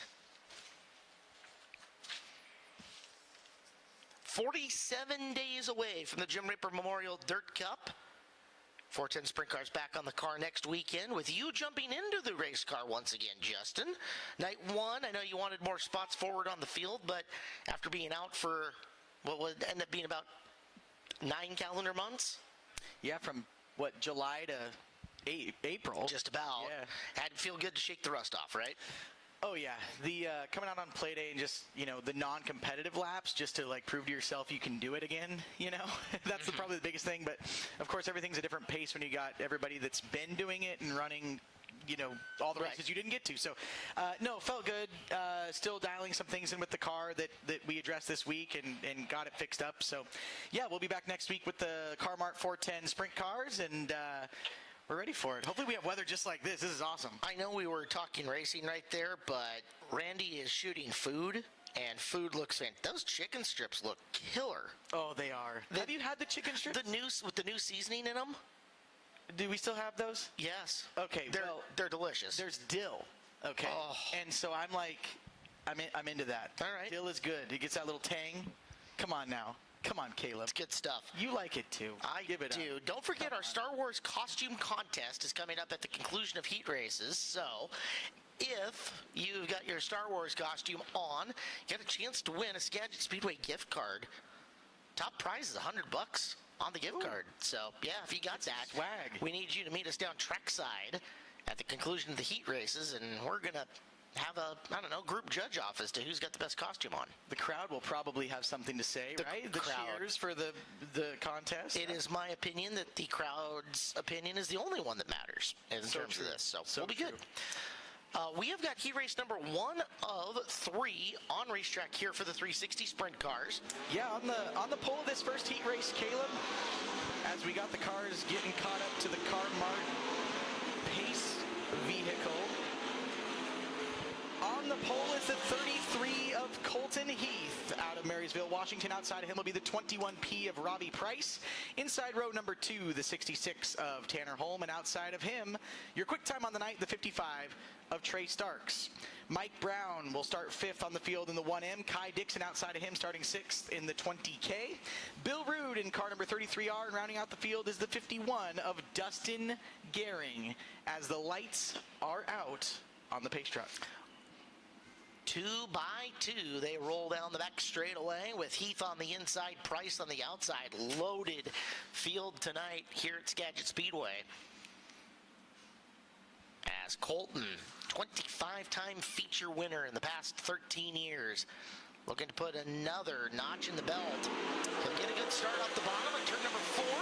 And into turn 1 they go with the 33, a nose ahead of the 21 of Price. Couple of cars drifting wide, but everybody settles her back down. Lap number 1 in the books. Heath with the lead. Price 2. Starks 3. And Holm 4. If Starks can hold that 3rd position, it'll be him and Heath going to the next redraw. Yeah, heat races we normally see here get fairly stretched out, but with the car, with the depth of field that we have tonight with Price and Starks, they're running 2nd and 3rd. I would not be surprised to see a good race for 2nd here as these laps develop. We've only got 8 laps. We're already on lap 3, but Starks is competitive as is Price every time they hit the track. Robbie Price could play spoiler if he could get back up and take it away from Heath. That would put him into the redraw and a chance to start somewhere in our first 3 rows tonight. However, unable to keep up with the Marysville veteran. It is Starks looking for room to get by Robbie and shuffle him back 1 position. Doesn't matter for A-main slotting, at least for Trey. However, it is season points on the line there, which will make a difference. This is kind of what we're used to seeing, Caleb. I mean, we're all spread out. The leader gets out to clean air. You're never really, truly getting to very aggressive lap traffic. So Heath's just kind of setting his pace, filling his car as he's going to see the white flag this time by. Coming off the Saturday night win at Grace Harbor Raceway last weekend, Colton Heath rolling out the Mount Baker Landscaping 33, the Kelly and Cindy machine, and as always, Colton looking good. Working on traffic here late. It was Starks coming up on the back of Price, but Price gets on by and he'll hold on to position number 2. Heath, Price, Starks, Holm, and Dixon, 1 through 5 here in our first heat race. Yeah, you saw Robbie kind of, I mean, at that point in the heat race, probably trying some stuff, and Starks was able to get caught back up to him. Kind of a 2 to 3 car length gap between those guys most of the race, but Price hung on, finished 2nd as Colton Heath comes home with the win. So fairly tame first heat race for us there, but we got 2 more to go here for our 360 sprint cars. Want to welcome in all of our YouTube viewers tonight. Hello to everybody on YouTube. Dylan's tuned in once again from deep in the heart of Texas. Nice to have you watching along. Can't wait till you get home. And wherever else anybody else is tuned in from. I know Shane and Renee out in Tennessee were clocked in last week. I believe they are once again. Remember, if you haven't already, hit the subscribe button as you're watching on YouTube. Helps us a ton with the YouTube algorithm and getting that monetized, which is a big way that we get to continue bringing this look at Skagit Speedway to you for no money. Very It doesn't few things. cost you anything to click subscribe, I should say. Right. Very few things in life are free, and well, we're doing that for you here tonight at Skagit Speedway as we get ready for heat race number 2. It is the second-year driver, the National 360 Rookie of the Year last year, Levi Hillier, out of Burlington in the Routine Racing 26. Eric Fisher back into the 360s out of Mount Vernon, car number 59. He will be outside row number 1. Richard Bailey is driving the Roots Racing 8R from Helena, Montana. He is a ASCS Frontier Region victor. Inside the second row for him, and outside of him, the most decorated driver in Skagit Speedway history, it is Jason Solwald from Burlington in the Shaylin Ray Motorsports number 18. Third row, Colin Mackey in the 10C out of Bellingham, the Deming Speedway 600 superstar, and outside of him from Carnation, Washington, it's the 29K of Levi Kuntz. Final row, Peyton Drake, Everson, Washington driver, running the Lemley Family Racing number 10, and Levi Klatt from Langley, BC. In the 77, we've got all 3 of our Levis here in this one. As it would be, right? Right. Not to mention, you take a look at it here. Hillier, Fisher, Mackey, Kuntz, Drake, and Klatt, all extended time with our friends up at Deming Speedway. With multiple levels of success. Fisher, a Clay Cup winner in 1200s. Hillier, a Clay Cup winner in 600s and a track champion. Mackey, the only thing left on his resume is a track championship, and he's won 3 out of the 5 600 races up there this year. Kuntz, a restricted track title, I believe. And multiple feature wins, I know that for sure. Opens. Peyton Drake has been really good since he's moved all the way through the ranks. You've seen him junior sprint all the way to 600 open, now running 1200s where he's been very good. And Levi Klatt was dynamic in whatever class he was in, a restricted class champion. Also ran a Focus midget there a time or two. So it's not lying. The Deming Speedway sign in turn 1, the future stars of Skagit Speedway. They have a lot of talent. Well, they're showing it off here tonight for sure in this heat race. 6 of the 8 of them are supposed to be here, but unfortunately, we only have 7. Klatt does not make the call, so Drake's on the back row all by himself. As Hillier and Fisher roll to the green flag. Hillier spun the tires a little bit on that start as they're going to be side by side, Levi and Fisher. Levi's going to get the run off the bottom. Fisher's still tight with him, though. 2 car lengths back. It's Levi Hillier will lead lap number 1. Heat race winner and the fastest qualifier who finishes in the top 5. Move to the redraw right now. That is Solwald. He's comfortably in 3rd. So it's Hillier, Fisher, Solwald. Bailey in his first Skagit Speedway experience running a solid 4th. And Kuntz is up to position 5 after just a couple of laps. You're looking at Solwald eyeballing Fisher. Fisher up half a groove. Jason roll in the bottom just like he is the absolute master of, but unable to make big ground on Eric yet. Yeah, Fisher kind of slid through turn 2 on that first lap. Didn't get a lot of drive, so learned from it, keeping his space from Solwald getting by him there. So meantime, we're halfway through the heat race. Hillier is checked out on the field as he leads Fisher and Solwald to lap number 5. 3 to go. They go quickly when you're putting 750 horsepower down to the raceway. As now Levi Kuntz closing in on Richard Bailey in the race for 4th. That would be for main event starting position if Kuntz can get by him. One less car to pass later. He gets a lot of drive in 1 and 2, but just kind of loses. A lot of guys are losing it here in 4, but we got the white flag out. We're on the last lap of this race. Coming to the checkered flag, they are. Levi Hillier has just been an animal so far in 360s this year, and he has got the victory up ahead of Eric Fisher, Jason Solwald, Richard Bailey, and Levi Kuntz. Yeah, the start of the race, I wasn't so sure Levi was going to be able to beat Fisher down to turn 1, but Fisher slipped up on the exit of 2, and Levi was able to get that drive off the bottom. It's hard to see from the grandstands, but the bottom of turn 2 holds a ton of moisture. There's actually a drain kind of a drained field down there in turn number 2, and just it keeps moisture so well throughout the night. You'll see it, a lot of guys, even in the A feature, you can kind of enter higher up in turn 1 and drive down across it. It just shoots your car down the back straightaway. That French drain that's back there, it's been in since at least the Beitler area, if Don't not hit before. Yeah, no, it'll definitely splash up and be bad for you, but you're right. You also look at it, turn 2 gets into the shade a lot earlier than the rest of the racetrack, whereas turn 4 and into turn 3 still kind of baking in the sunshine. And that's, we were seeing these guys, they kind of, lap 4 or 5, they start to search around a little bit for some moisture, and in searching for it, you will pick the wrong line, and that's when these guys spin tires. You see it over here on the exit of turn number 4. There's that little strip. There's a dark strip on the bottom where there's moisture. Just above that, that's where everybody's right rear tire kind of burns it out, and you'll see guys hit it. That's where Levi spun his tires on that start of the race. So wasn't too bad for him. Still won it, but definitely wearing out that line on the bottom. Third and final heat races on racetrack now. Your competitors for this one look like this. Colby Thornhill has got the pole here in heat race number 3. Thornhill in the 19 car sits with the Catbird seat. Cam Smith going to be to his outside out of Mill Creek, Washington in the 17 car, row number 2. It's that 9A of Luke Didiuk, and to his outside, third quickest qualifier on the night from Arlington, the 21 of Jesse Schlockfeld. Chase Getz starts in position number 5, car number 91 from Snohomish. Outside him, the Johnson Girls Racing 0 of Ashley Johnson. Final row, Tim Martin, 51M out of Shelton, and Abbotsford, BC's Brody Ferguson in the 3B. It'll be 8 cars going 8 laps, heat race winner, and the fastest qualifier who finishes in the top 5 but is not the heat race winner.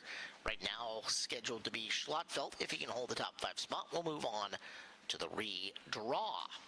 Definitely want to be in that redraw, to be in the top 6 on the start of these races. Like we were talking about, you watch these heat races stretch out. You get the clean air. I know it sounds weird because it's dirt track and you hear it in NASCAR and other types of racing, but it's a huge, huge deal to get out and have clean air here. Of course, you get to lap traffic eventually, but it seems like Skagit's just known for that. Like, you can get out front, you can keep your head under you and keep the car under you. You'll be good if you can get through the lap traffic. And that's not to say that it can't be done from further back in the first 3 rows of the main event. Trey Starks has kind of made a living doing that in the early season the past couple of years. He's had 24-1 runs a couple of times in coming through the field, but Starks has been the only one to be able to do that as of yet. We'll see if anybody else can pull it off, as we have got cars lined up, ready to go. Heat race number 3, final heat race of the night for the sprint cars, 360 version here at Skagit Speedway. We'll see the lights go out on the Car-Mart Jeep Gladiator pace truck here. If it's your first time here at the track, you always know when we're about to go racing, the lights, the flashing blue and red lights on that truck will go out. Next time across will be the green flag. Very cool modification by RPM Performance to that Jeep Gladiator out there. They did a lot of modifications. Oh, yeah, they did. They added a lot of stuff to that. Well, let's take a look. Thornhill and Smith, they've crossed paths before. Didiuk and Schlottfeld going to be watching that front row intently. And everybody else trying to play spoiler here. They're all going to the A main. All the cars who don't go to the redraw, where they finish goes to where they line up that A feature, so every spot does matter. Thornhill leads Smith out of 4. We're green. They're going to have a nice clean start down into 1. Thornhill on the bottom, Smith on the top. Thornhill comes across, gets the drive, and will lead down the back straightaway. Schlottfeld down to 3rd. Looking to the outside, trying to cut across to Smith. They're side by side. Schlottfeld has 2nd. And this is important. Schlottfeld up into 2nd. The rule in years past, and I haven't checked on it, is if you can win the heat race from 4th, you get the pole for the feature. It also knocks one other car out of the redraw.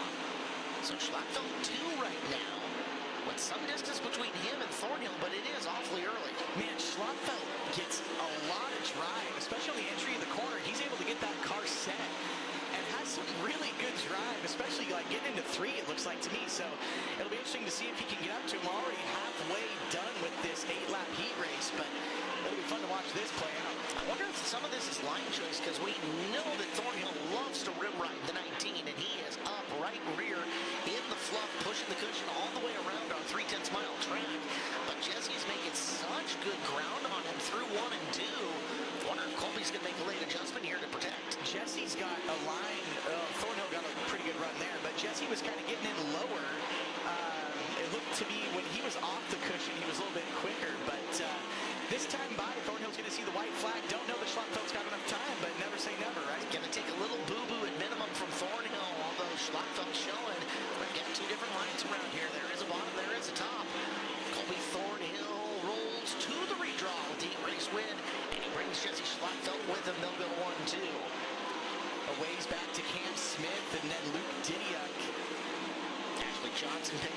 spot.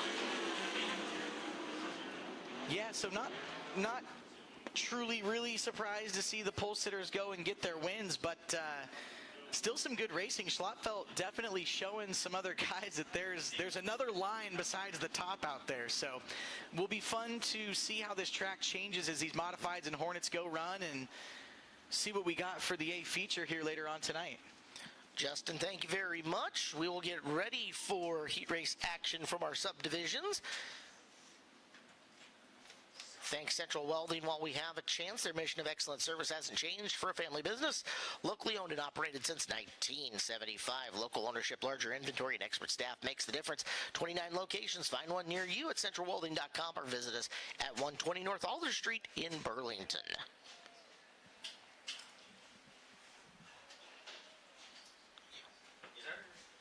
Modified's coming up. Eric List takes over the controls here on the microphone.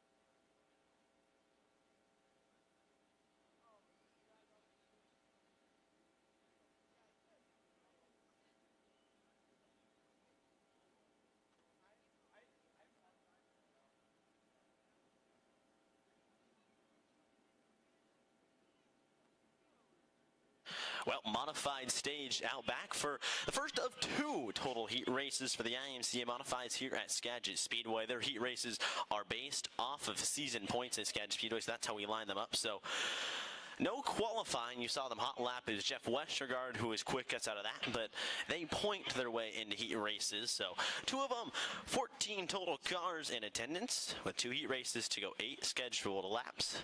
They're staged just outside the back straightaway wall and begin to roll here for heat race number 1. Maybe waiting. There they are out of the little gate into turn number 3. Here comes heat race number 1. On the pole on the inside, I see in roll Woolley Washington, the 68D. That's Greg Hibma. The 68D. Tis outside out of seed row Woolley Washington. Another 68, but non-lettered variety. That's Ben Gunderson. And the 68 straight up. Row number 2 looks like this. The battle wagon. That's the V8 of Steve Peters. Steve Peters scheduled to start 3rd inside row 2. Tis outside, starting 4th out of Mount Vernon, Washington. The 8W, that's Austin Smith. In the 8W. Row 3 lines up like this. The 21 out of Mount Vernon, Washington. That's Corey Gordon. And his outside, the 57 out of Marysville's own James Bundy. Jeff Westergaard plays tail end Charlie, but he won't be there for long. More than likely, he won opening night last weekend. There's a lot of speed in that 66 of Jeff Westergaard. Field in the hands of the 68D. 2 68s to the outside on the front row. Rolling into turn number 3. Pace quickens and racing for the heat races of the IMC Modifieds at Skagit Speedway. Great start for Ben Gunderson. He leads him down into turn number 1. Here comes Jeff Westergaard, already making moves, gets by the V8 battle wagon, and now sets his sight on the 57 of James Bundy. Jeff Westergaard trying to make hay here on the first lap. First lap in the books goes to Ben Gunderson. Jeff Westergaard from 7th to 4th already. Westergaard riding the high line, tugs it right back in, so he's got Bundy in front of him, Austin Smith in the 8W. And Jeff Westergaard's tracking them both down. Ben Gunderson leads, Westergaard in the 66. But lap 2 on the board. Westergaard goes up top, gets a little squirrely, has to regroup. So loses ground on James Bundy in the 57. Austin Smith, that's the 8W, trying to close in on the 68 of Ben Gunderson. 3 laps in, 7 laps to 5 laps to go. Math can be hard sometimes as Jeff Westergaard goes right back to work on James Bundy. Goes back to the outside. Westergaard trying to power around the outside of the 57. Not going to do a halfway home in this one. 4 laps in, 4 laps to go. Ben Gunderson has led all the way. Here comes Westergaard back out up high. Washes high. Dives it back off the corner. Turn number 2. Gets a run down the back straightaway. Westergaard really good on entry, and the exit he diamonds it off and gets the run. Just can't quite close in on the back of James Bundy. explosive there into turns 1 and 2. Still rides high, cuts off down turn 2. Close the gap slowly. The gap between the two, 0.0305. So 0.305. Ben Gunderson leads Westy on the inside. Slide job. Jeff Westergaard gets by the 57 of James Bundy. Move the 466 up to third. White flag set to come out this time by for Ben Gunderson. He'll see white flag one more time around Skagit Speedway here in heat race number 1. He's got Austin Smith on his back bumper, but Smith isn't going to get there out of turn number 2. See what he has getting into turn number 3. Dives it in hard. Washes up, and Ben Gunderson out of corner number 4 takes the win in heat race number 1. Coming to the line, Austin Smith in second. Jeff Westergaard third. James Bundy fourth. Steve Peters battling in fifth. Corey Gordon sixth. And Greg Hibma in seventh. So Steve Peters falls to sixth at the line. Corey Gordon gets him a last second. So Gordon to fifth. Peters sixth. And Hibma rounds out the 7. But Ben Gunderson leads all 8 laps in heat race number 1.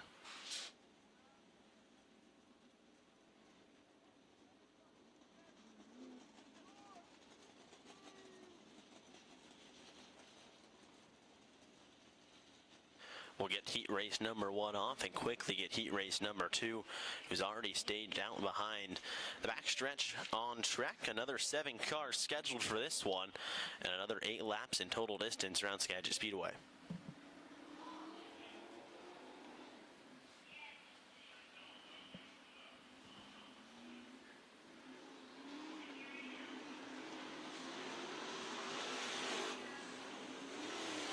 The cars for heat race number 2. They'll line up like this on the inside. Out of Kent Washington, the 47. That's Ben Malmstad. Ben Malmstad in the 47. His outside. Out of Victoria, British Columbia, Canada, the 52. That's Jeff Morris. There's how row number 1 lines up. Row 2 looks like this. Out of Burlington, Washington, the 15. That's Cole Logan. Cole Logan in the 15. To his outside. Out of Clinton, Utah, the 7K. That's Kevin Smith. Kevin Smith in the 7K. Row number 3 lines up with Cedro Woolies, both inside and outside. On the inside, the 25G, that's Alan Grimley. To his outside, the 71 is Adam Holtrup. And row number 4, all by his lonesome again, that's the 16, Victoria, BC Zone, Rory Smith. Rory Smith in the 16. Another 7 cars, another 8 laps. Ben Malmstad, Jeff Morris will lead him to the green flag in turn number 4. Cole Logan, Kevin Smith, Alan Grimley, Adam Holtrup, Rory Smith. Green flag flies. We're racing pre-race number 2. Great start by Morris on the outside. He's going to lead down into turn number 1. Gets by Malmstad. Here comes Kevin Smith. Contact made. Holtrup looking on the outside. Here comes the 7K, rocketing up into second place. Kevin Smith slides up, boxing out Ben Malmstad. So Kevin Smith up into second place. Jeff Morris leads. Smith in second. Adam Holtrup third. Ben Malmstad back to fourth. Cole Logan fifth. Alan Grimley sixth. And Rory Smith in seventh. Here comes Logan making a move on the 47. Cole Logan down on the inside. 47 right side. Logan gets a little loose. He makes the pass and brings the 25 Alan Grimley with him to move Cole Logan up into fourth. Ben Malmstad slowly falling back after starting on the pole. The race for second place heating up. At Holtrup on Kevin Smith. Kevin Smith comes high on turn number 4. Holtrup in the pink 71 with yellow numbers trying to run down the red yellow numbers of 7K. Kevin Smith. Holtrup gets it into turn 1 and 2. Picks up that left front. Gets out of turn number 4. Halfway home with this one. Jeff Morris leads.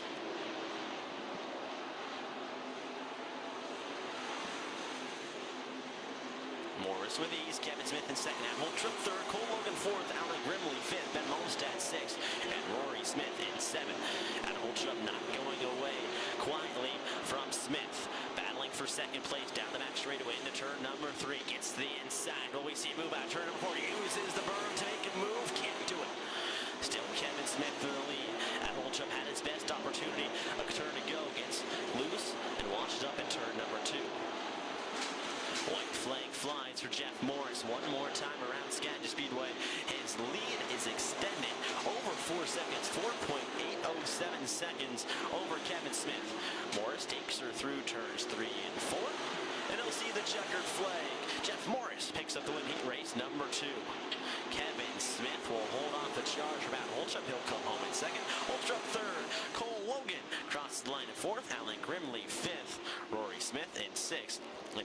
Malmstad spins it out to turn number 4, but he'll finish 7th. So Jeff Morris picks up the win in heat race number 2 for the IMCA Modifieds. Kevin Smith 2nd, and Adam Holtrup your top 3.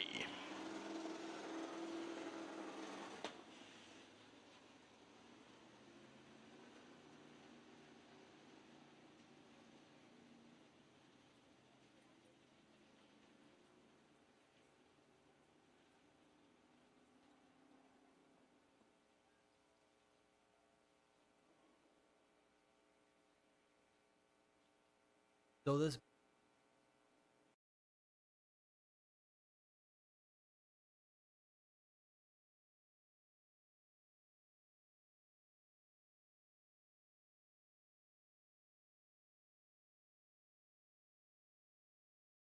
But if you've been with us before and you have watched our Hornet division, you know that while they are taking their racing seriously, sometimes the cars don't exactly handle the way that they're supposed to. They're more so a car that you race or truck that you race, as opposed to a race car or race truck. Therefore, when I say it is full contact Hornet racing, Eric, I'm not demeaning it by any means. It's just the nature of the way the class is, right? Oh, it's competitive. It's hard racing. These guys take it as serious as ever, and they've got fenders. So that's right. So you're benefited to beat and bang a little bit, right? Sometimes they go bouncing off each other. Sometimes they bounce. Sometimes they flip. Sometimes they spin. That's the fun of the Hornets at Skagit Speedway. I love them. All right. They are on racetrack for their first of 2 heat races. Leanne King is the 66. Outside of Leanne should be Cameron Laverne's 4. David Dykstra is the 25. 42 should be Dan O'Keefe. Kobe Powers is the 13 truck. Subaru Scott Henry's the 22. Jeff Woolsey the 52. That is the Miata out there. And again, if you're into rooting for the old guys, ain't nobody older than Pete Jensen. He has been racing since the Jurassic era, 81 years young in the V8 Battle Wagon. Green flag is out. Let's see how long that day pass from the rest home is good for him on the racetrack. Ronald Peters, the 50 car, as we are up and running. And your early leader appears to be the 4 truck of Cameron Laverne. Oh, it's Truckapalooza up front. 1, 2, 3 trucks aplenty. The Miata trying to butt in and get on this truck festival as the 4 of Laverne trying to hold off the 13 of Powers. Working up to the high groove. That's O'Keefe in the 42. No, not that high, Dan. Not that. There you go. Here comes Woolsey. Thought about using some fender to get by. Bent the car back down and underneath as he's rolling into position number 2 or 3 as 2. Now Powers powering underneath Laverne for the race lead. O'Keefe goes way high once again as up front. Kobe Powers in the 13, Jeff Woolsey in the 52. The 4-car truck that cost me $1 of Laverne sitting in 3rd. Don't blink now. They're 3 wide coming off the corner. Downstairs Laverne splitting the difference. Subaru Scott, Tazio Andreasen almost goes to the apron to make a pass. And they're hanging out looking to pass more cars. Fueled by Ovaltine and Encyclopedia Britannica novels, it's Pete Jensen.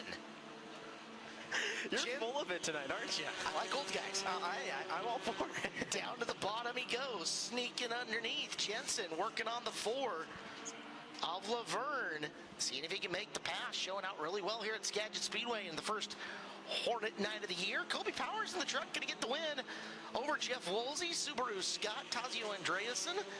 And Then the Ford truck of Laverne. Jensen rolls his way up to 6th. Look out, Dan O'Keefe trying to roll the 42 truck, but can't quite get there. Well, no, he was just trying to build some heat in the tires, you know. He felt like they got a little cold. He was trying to warm them back up, you know. Same guy who was trying to, you know, build some momentum around that high line, right? He was really trying to get that truck wound up, just couldn't quite seem to get it there, but he was trying.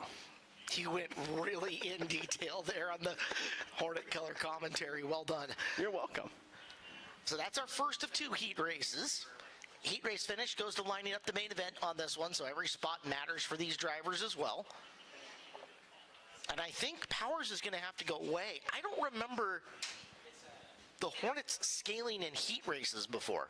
They've done it in Maine. I can't say I've ever seen him scale a heat race. I don't remember seeing them scale a heat race. You know, he just wants to make sure he's complying now. You know, that's a really funky spoiler he's got going there. What do you think that's giving downforce on? The cab? Maybe? I mean, what are we stopping here? It's not on the back wheel. It's also a split spoiler. There's this big gap in the middle of it, so all the air he's trying to catch is just funneling and escaping out anyways. So that's just trying to affect the draft that comes off the back of the car. He doesn't want anyone drafting off the back of him. We're not Talladega. Eric, I've raced a Hornet. You can find it in Skagit Speedway competition. There's no draft. There's none. He's making sure of it, for sure. Yeah, guaranteed. Yeah. William Zotnik, the professional life coach in the 33. The 40 is Ryan Henry. Colin Sims in the 15. Dave Hill in the 40. Braxton Hausman the 10. Howard Voss, the former Trek champion, the 03. Mike Guffey, the 007. That's going to be one of the faster cars on the track. And Raven Skogerud in the 71. 8 cars coming up. Oh, hey. That doesn't look like a Hornet. No, Levi Klatt's trying to get the pilot light lit in the 77 and the 360s. And it is not coming to life as of right now. So we've got 6-lap heats coming up here. Second heat race for the Hornets before we get ready for costume contest time. Down. That'll be fun. Yes. So if Where's your costume? Come on. You're a Star Wars guy. I'm Rebel Scum. I'm just in disguise. Ah, okay. Yeah. Okay. If ever Rebel Scum existed, that was me. I see.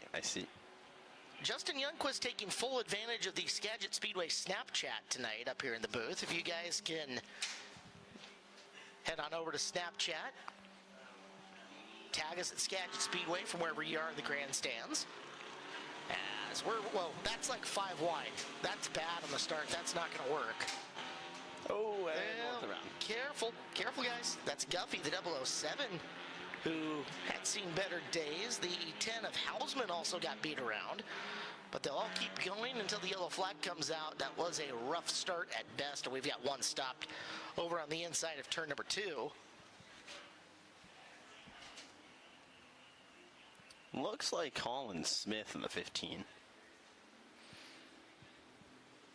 Got to get used to him not in a white car this year. Very different. Yeah, I like it, though. For many, many years, his parents ran different colored cars. James had a CRX that ran red, white, and blue on forever and ever. So is that gray or silver? Or gold? Like more of a gold? From my view, and granted I've got terrible eyes, beige. Okay, all right. Yeah. Hey. What color's my car? Puke green, right? That's a loaded question. Yeah, exactly. So we're just taking a wild guess. Yeah, fair enough. So James' dad was a red, white, and blue car. His stepmom ran the Purple People Eater. Oh. Yeah, the first Purple People Eater. How many iterations of the Purple People Eater have there been? Well, every time we have a purple race car, which is about once in every generation. 1, 2, 3, 4, 5. I think we've had about 4 or 5 Purple People Eaters. Okay. We'll get Brent Shetler back at some point in time this year. The Crazy Smurf is supposed to be bringing the Purple People Eater back. Good. Once he heals up. Okay. Yeah. Well, that'll be good to see him back at the racetrack. Or he could get the car built back up and put somebody else in it. Well, that could happen too. Do you notice the doll on the passenger side window of the 33 that is leading? I did not. Yeah, wait for the car to come back by. On the outside, there's a...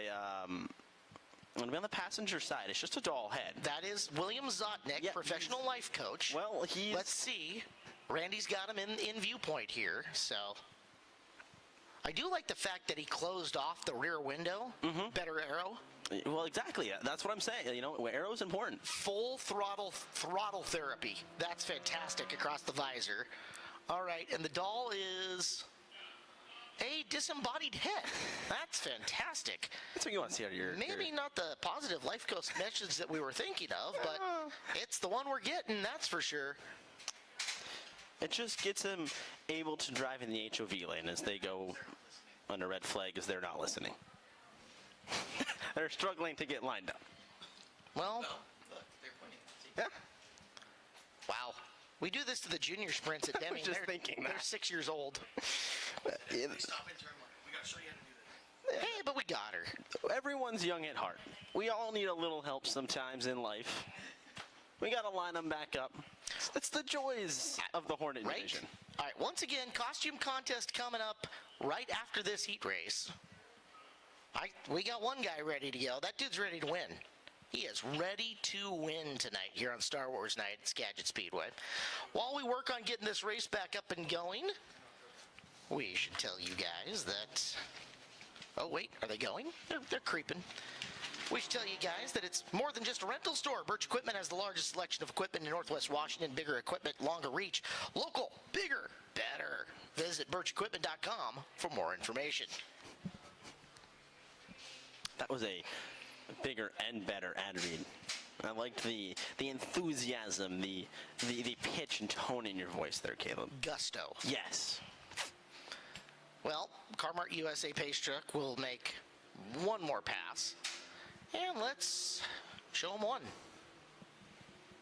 We lost Colin Sims. Don't worry, he's got the tools and ability to make the car come back if they get it fixed up. A guy that finished third in points last year. Colin's a pretty good little racer. He is. Excited for the day that he chooses to try to build something a little bigger and faster. I think he'll adapt very, very well. He's a guy that can jump into a modified or a sportsman sprint, and I'll bet you be in pretty good shape early on in that. He has no fear of speed, that's for sure. Oh, they're 4 wide. 4 wide. Is that going to stand? I like it. Hey. Maybe. Ryan Henry and Dave Hill, I believe, were the two that were making a William Zotnik sandwich up in the front. Lap number 1, that is Henry. That is Ryan Henry this year. That was Robert Hayes last year, so I got to assume that Ryan is family to Subaru Scott because Robert Hayes was like his father-in-law. Probably. So, Ryan's looking pretty good. He is getting some pressure, though. He told you Mike Guffey was fast. Guffey has been to victory lane in the 007. See if he's got some James Bond-esque stealth skills. Some spy mode stuff as he goes into the middle. Now floats her all the way up to what considers the high side at this point in the evening. At the line, still Henry. I don't know that that's going to be much longer because Guffey, despite getting a little tire smiley down the door, nosing ahead, and we'll watch the superior cornering speed of the 1990-something Honda something as he takes the lead. Hey, it's going fast. It's all that matters. So Guffey's got the top spot. Henry, too. That is Voss in the big decal package 03. Hornets get a points fund, by the way. They could spend it on a decal package. They get pay and points fund. And they get a nice little payout. That's right. A lot of Hornet divisions around the world do not get paid. We do that week in and week out here at Skagit Speedway, and a little something at the end of the year. Yeah, you got to sweeten the pot. Checkered flag coming. Mike Guffey gets the heat race win.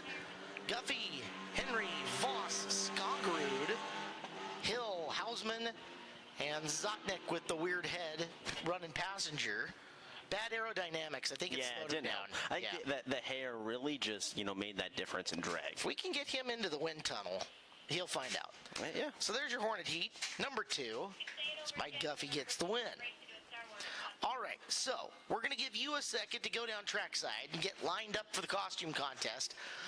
Cole at the control, will you load up the Skagit Speedway car race for us? You're on it? Beautiful. If you guys have not experienced the Skagit Speedway car race before, well, you're missing out.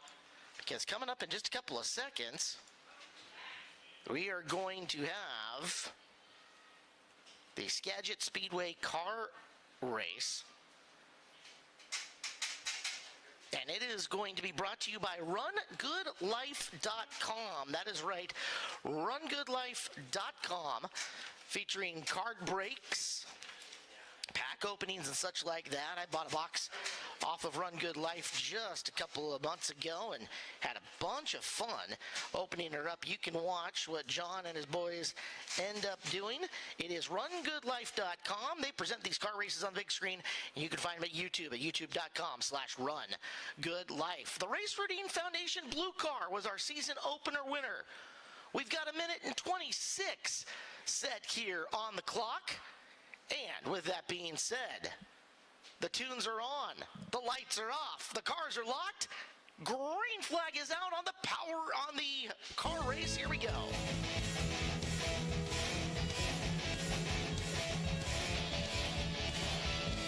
Justin jumps on the headset to help me out. As up on the top, it is the red car. He's got the early lead just by a nose, though. It's a nice even start, Caleb. Not really one car jumping out to the early advantage. Slight advantage to the yellow, what do we call that, the banana wagon? That's the banana wagon. Banana wagon, Yep. slight advantage to Carter. Whoa, we got the ketchup packet number 4 making a charge. And that's the pickle mobile in the third lane. Oh, most excellent. All right. Of course it is. So, ketchup packet doing pretty well. Banana wagon keeping even. Remember that this is a diagonal line coming across. True, we're about halfway through the ketchup packet number 4. Slight advantage, I would say, over the banana wagon. Not much happening, though, back in 3rd and 4th. We'll see if they can make a late race charge. I think the Race Routine Foundation car sandbagging us here. 26 seconds to go. Pickle Mobile making some ground, trying to nose ahead. Oh, Caleb, the ketchup packet starting to slide back, but what do we see now? The Race Routine cars. We're coming to 10 seconds to go. Down the stretch they come like the Kentucky Derby. Who's got it going? Ketchup packet. Here comes the surge. No way. To the line. Here he comes. It's a ketchup packet kind of day. My goodness. If you bet on red, you bet correct. All in on red, baby. As blue has one, red has one here at Skagit Speedway for 2025's RunGoodLife.com car race.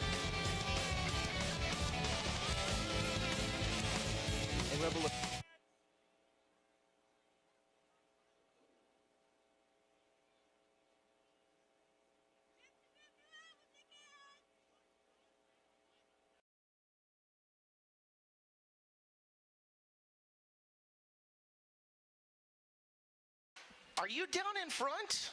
Are you there?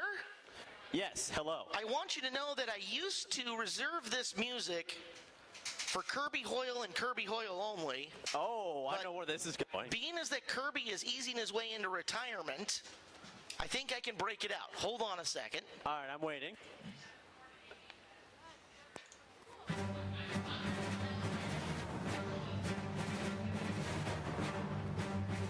All right, Eric. Let the costume contest begin. All right, ladies and gentlemen, so we have our 5 contestants of the Skagit Speedway Costume Contest now. They're competing for 3 gift cards. First place will be a $100 Skagit Speedway gift card. Second place, a $50 Skagit Speedway gift card. And third place, a $25 Speedway gift card. So let's meet our contestants, shall we? What is your name and what are you dressed up as? My name is Eliana Farrar, and I don't really have a costume, I just made a lightsaber. Fair enough. It's a great lightsaber. What is your name and what are you dressed up as? Darth Vader? Yeah? Perfect. So we got Darth Vader. What is your name and what are you dressed up as? I don't know. You don't know? Are you a Jedi? Yes. All right, so we got one Jedi. And what are you? What is your name? And what are you dressed up as? Mandalorian. You're the Mandalorian? Okay. And what are you dressed up as? Qui-Gon Jinn. All right, so this is how we're going to do it. It's going to be fan participation. We're going to go in order. And if you like the costume, make some noise. So contestant number 1, Qui-Gon Jinn, if you like his costume, make some noise. All right, all right. Our contestant number 2, our good friend, what were you? The Mandalorian. Make some noise for the Mandalorian. Ooh, that's pretty close. Our Jedi Warrior. All right. Darth Vader. And homemade lightsaber. All right, so she's got a Pikachu shirt on too. It's a great shirt. It's a great lightsaber. It's a great. We got something great going down here. I am down There's for a lot Pikachu of Jedi. That works for me.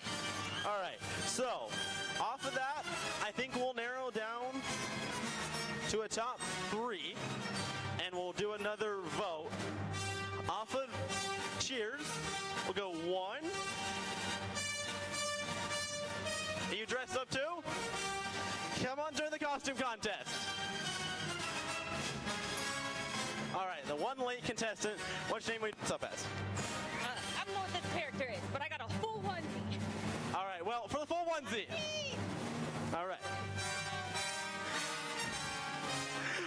We'll go through this one more time, and we're going to try to decide a top 3. If you want to see our friend, what's your name? As Peyton win, let's make some noise. All right. The Mandalorian. Luke Skywalker. Darth Vader. Oh, okay, this is tight. So Darth Vader, step forward. Step forward for top 2. And for the Mandalorian. For the Jedi. For our wonderful homemade lightsaber. Onesie. All right. Eric, all right. As you're deciding, all of these costume characters get free ice cream at the North Concession when they're done. You guys hear that? So free ice cream where, Caleb? At the North Concession. At the North Concession, Just for participating, they all get free ice cream. So. All right. So, between the 2 of you, let's rock, paper, scissors. Well, I don't know. One more time for our Mandalorian. Our Jedi. Oh, I think Mandalorian's going to get the top 3. All right. If you want to see in first place, second place, make some noise. First place, what do you see? If you want Darth Vader in first place. Oh, Caleb, what do we think? I don't have a great ear for it. I'm kind of insulated in this booth, but I swear I heard Darth Vader get a little bit of extra noise. So, here's how we're going to do it. If you can make enough noise for who you want and Caleb can hear, there's who will win. So make noise if you want this to be your winner. Make some noise if you would like our friend in the middle to be the winner. And Darth Vader? And Caleb, who did you hear?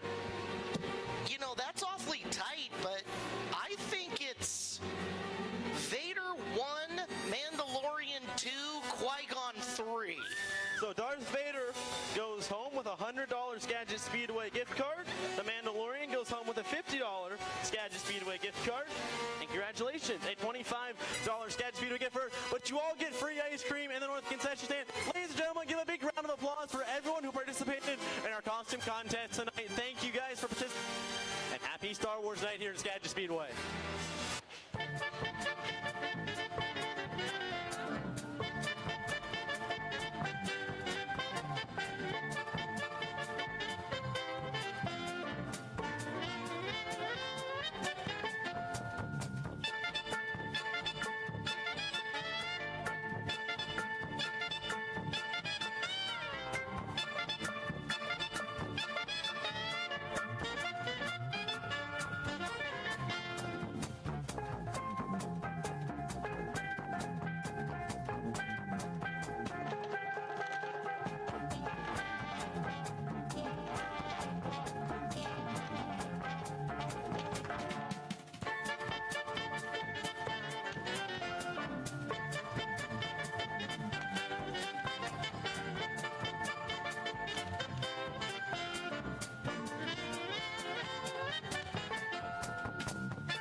25 laps for the IMCA Modifieds. And our first feature of the night, Ben Gunderson on the pole in the 68 with Jeff Morris to his outside. Cole Logan in third, Austin Smith fourth, Kevin Smith in fifth, Corey Gordon sixth, Alan Grimley seventh, James Bundy eighth, Adam Holtrup ninth, and Jeff Westergaard in 10th. Steve Peters, the V8 Battlewagon in 11th, Greg Hipma in 12th, Bent Malmstad 13th, and Rory Smith rounds out the 14-car field. Lights go out, side by side down the back straightaway. Field in the hands of Gunderson and Morris. Into turn 3, chalk line to turn 4, green flag flies are racing for feature number 1. The IMC Modified side by side as Drake racing to turn number 1. Give it to Gunderson, but here comes Morris on the outside. Cars around. Caution flag flies. The 57 of James Bundy and the 16 of Rory Smith over in turn number 1. A looper around. Yellow, yellow, yellow. Put her out, put her out. So we'll try that entire start again.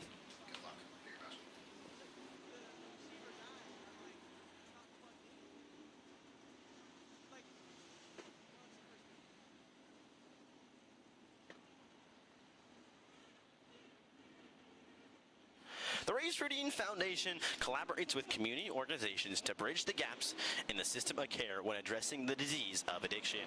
Race Routine Foundation is trying to remove the silos in our systems to encourage a more comprehensive approach when addressing the disease of addiction. Learn more at raceroutine.org. Once again, that's raceroutine.org.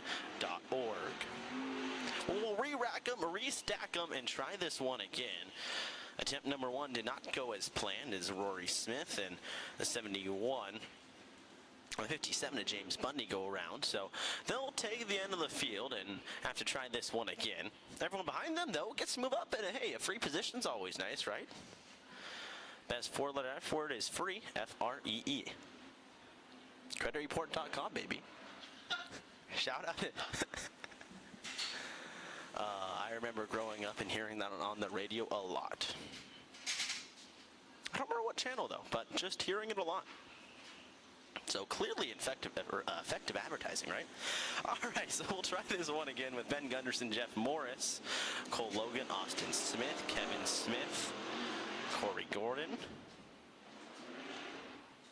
Adam Holtrup, Jeff Westergaard, and a whole host of others behind is 25 laps, 25 minutes, lights go out. Attempt number 2 to go green flag for the modifieds. Up and coming. I think we'll make it this time. My hopes are high. Turn 1 can bite. It can be tricky, but I think we can do it. I have faith. The force is strong with these ones tonight. They roll into turn number 3. Gunderson, Morris, and out like corner number 4, the shock strike. We're trying this one. A green flag flies, and the modified A-main here at Skagit Speedway. A much better start from Ben Gunderson. Holds Jeff Morris to the outside, and here comes Morris. Oh, now Cole Logan there as well, but they're neck and neck down the back straightaway. Give it to Gunderson, and Morris goes high into the fluff stuff. Cole Logan gets by. Here comes Jeff Westergaard, 2-3 wide, almost out of turn number 4. Jeff Westergaard trying to make his way up for the field. He's already in 5th. He started 10th. Westergaard trying to go back-to-back on the night, but caution flag flies, and yellow comes out. We'll slow him down once again.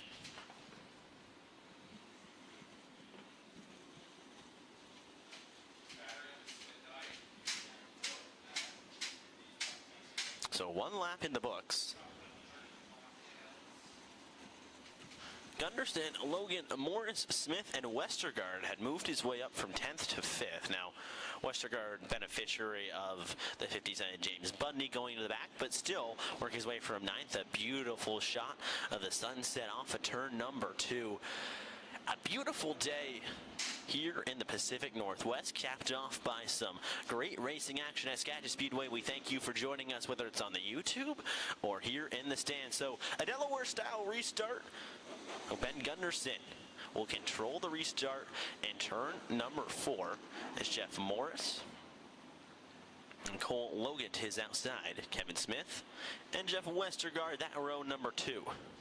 AW, Austin Smith, and a whole host of others. Into turn 3. Gunderson sets the pace, brings back to the green flag. We're racing again. And the modified feature of Skagit. good start from Jeff Morris, but a better start from Jeff Westergaard. Trying to go high, getting around the 15. Cole Logan cuts down low. A beautiful move to get to the inside. Jeff Westergaard puts the 66 in a prime position to take third. Logan slides up, and here comes Jeff Westergaard. Contact made. Hang on to that mulch up. He does. Spins around the front straightaway. Caution. Flag flies.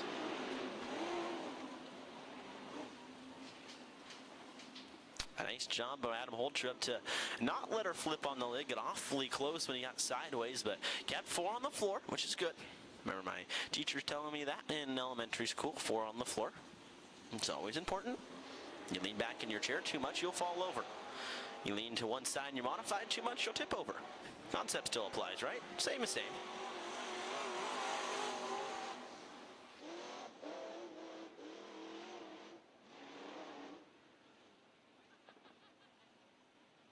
So 2 laps into this one, the schedule 25 total. Ben Gunderson has led with little challenge. Jeff Morris has been there. And a great restart now. Nolan Void from Jeff Westergaard. He will be sitting still in third. See if that will stand. But if that does, he made a great restart and great moves. Something he's very accustomed to in the 66 in his second full-time year here at Skagit Speedway.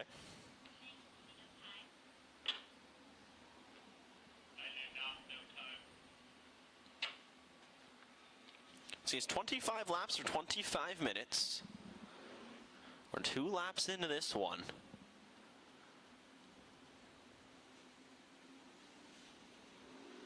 Keep pacing to make sure the running order is in the proper position.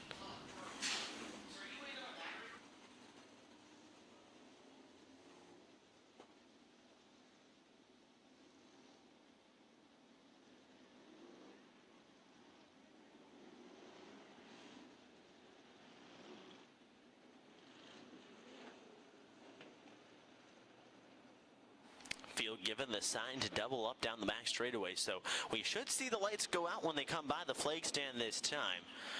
Field still in the hands of Ben Gunderson, but watch that first row. Jeff Morris with Jeff Westergaard to his outside. Now Westergaard's been all over the track. He was up high in 1 and 2 and diamond down and split the difference between Kevin Smith and Cole Logan. That's how he got up to third. So watch Jeff Westergaard to be making some moves here on this restart.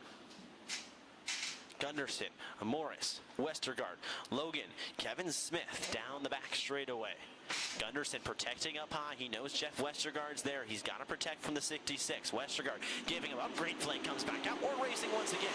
A good start from Jeff Morris trying to get side by side into turn number 1. He can't do it. Here comes Jeff Westergaard around the outside. Cole Logan pushes tight up high. He's going to drop back numerous positions. Jeff Westergaard dives into turns 3 and 4. Contact made for the lead. Jeff Morris gets by. And issues for your leader, Ben Gunderson. As the right front go down, he's into the wall. Caution, flag flies. Ben Gunderson with right front damage brings out the caution. That was your leader in the 68. He takes a hard right-hand turn, tough break for Ben Gunderson. So it should assume the lead to Jeff Morris with Jeff Westergaard in second now.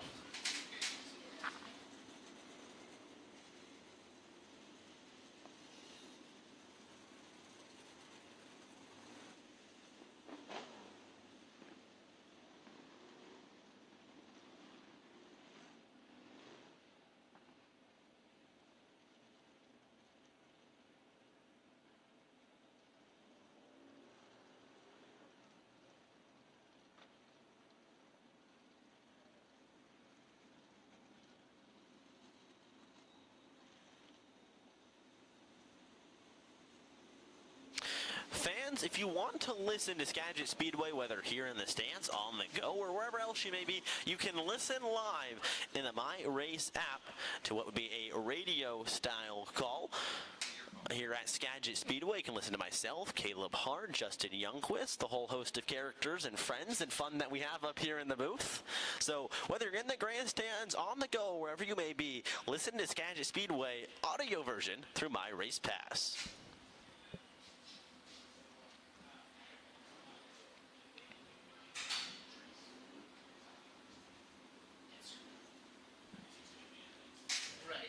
lights remain on for the time being.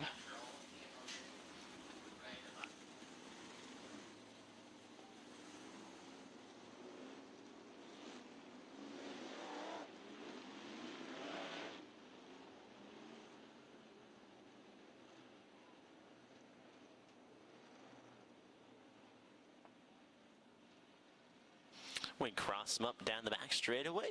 Tell me if you know that before they'll come by the flag stand and lights will go out one more time. We're 3 laps into this one of 25 total.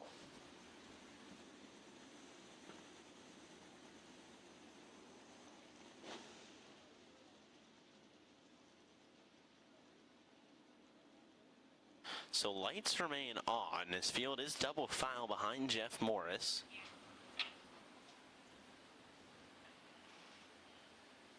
So Jeff Westergaard now to the inside. We'll see where Jeff Morris decides to favor. If you remember, going right back to a restart ago, Bendy Gunderson was blocking Westergaard on the initial restart on the outside. Now Westergaard's down to the inside, a place he's had a lot of success. Where will the 52 of Jeff Morris go? Well, there's the million-dollar question. I would imagine to the inside. And that would be at least my pick, but I'm up here in the announce tower, not driving a modified, so at the end of the day, my ideas really don't matter. Down the back straightaway they go. Jeff Morris is going to favor up high. See if he kind of moves it right back down low into turn number 3. Jeff Morris leads us back to the green flag, and we're racing once again as they make time for the modifieds. Into turn number 1 they go. Jeff Westergaard down low. Jeff Morris in front of him down low as well. The Hornets next, and back to the back, the 8W. Austin Smith gets by Kevin Smith. James Bundy working his way back up there in the 57. Cars around. Caution flag flies once again. 15 Cole Logan, Adam Holtrups, Kevin Smith, and the 47 of Ben Malmstad all around in turn number 4.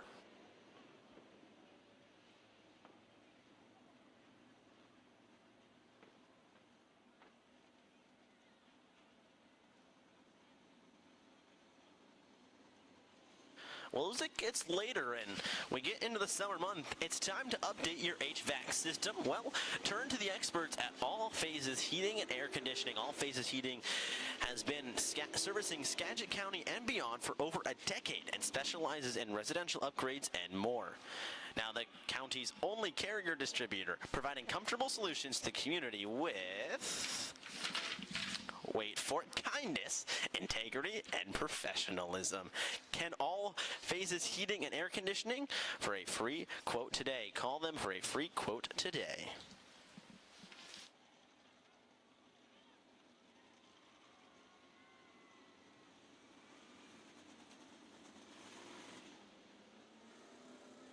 As we work to get the parking lot situated out in turn number 4, Kevin Smith has been freed.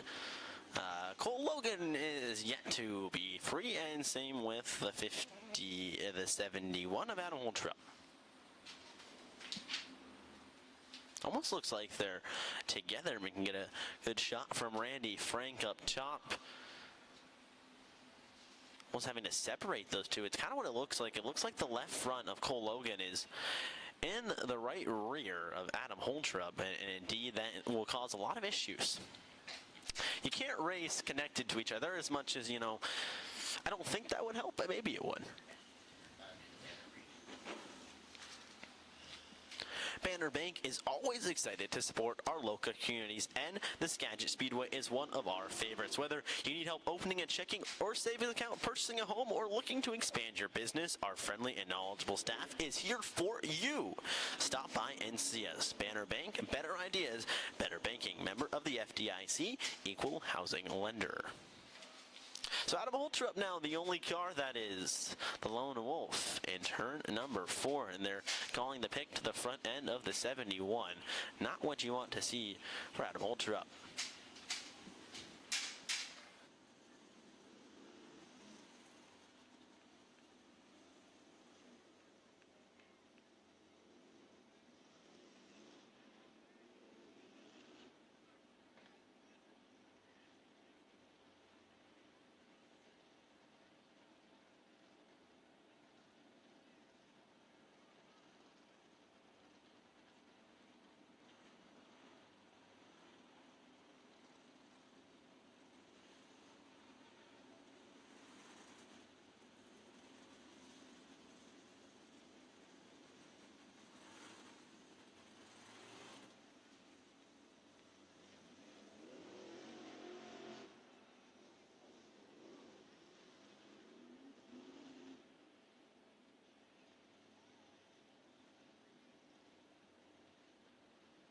Well, front pick to the 71 of Adam Holtrup is going to go to look at that one as he'll come by the grandstands, continuing to pace around. We're 4 laps into this one, a 25. And now there is a time limit on this, 25 laps or 25 minutes. And according to my unofficial time, we're 14 minutes, almost 15 minutes in this one. However, my time is completely unofficial. It's based off of what my race pass tells me.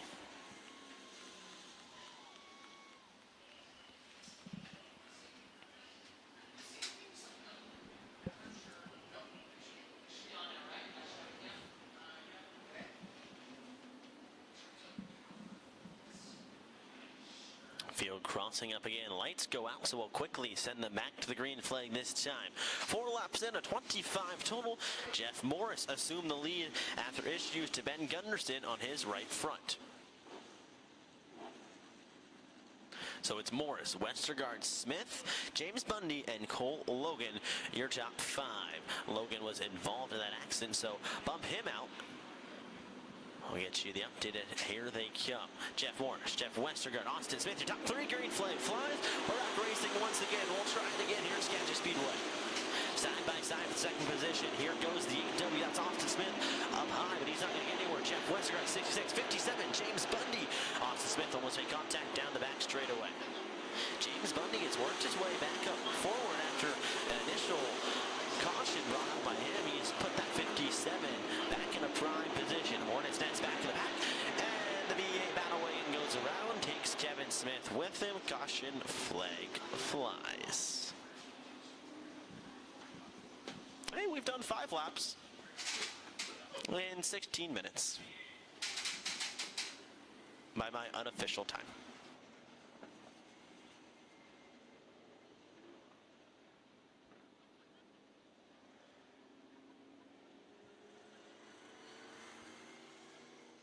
I don't know if this would be the best time or not to tell you that Angel of the Winds Casino, our new partner here at Skagit Speedway, has sports betting. It's a chance for you to go find your favorite sports team, event, race, etc., and go bet on what you think the likely outcome is. It's right when you walk into the left of the 210 Brewing Company. For example, if you wanted to bet on how many laps we're going to get in the rest of this race, choose an over-under and bet the under if you so felt inclined. Either way, we're really excited for our new partnership with Angel of the Winds Casino, Angel of the Winds Casino Resort, and of course, awesome entertainment, gambling, and great food down there. And of course, we've got the new 210 Brewery IPA and Blonde in both of our beer gardens right now. So check it out. Go say hi to the girls. Grab yourself a 210 brew and enjoy while we continue to try to push some more main event modified laps in and through. Should tell you as well, Skagit Roofing's been keeping local family homes and businesses safe and dry for over 35 years. Their old school guys do it right. With the best materials, workmanship, and customer care, check out all of their 5-star reviews and awards. Lights go out and back to green flag action. We're going to come and turn to number 4. Field in the hands of Jeff Morris, and green flag flies. Jeff Westergaard in second, and James Bundy in third. Back to racing action we go here at Skagit Speedway.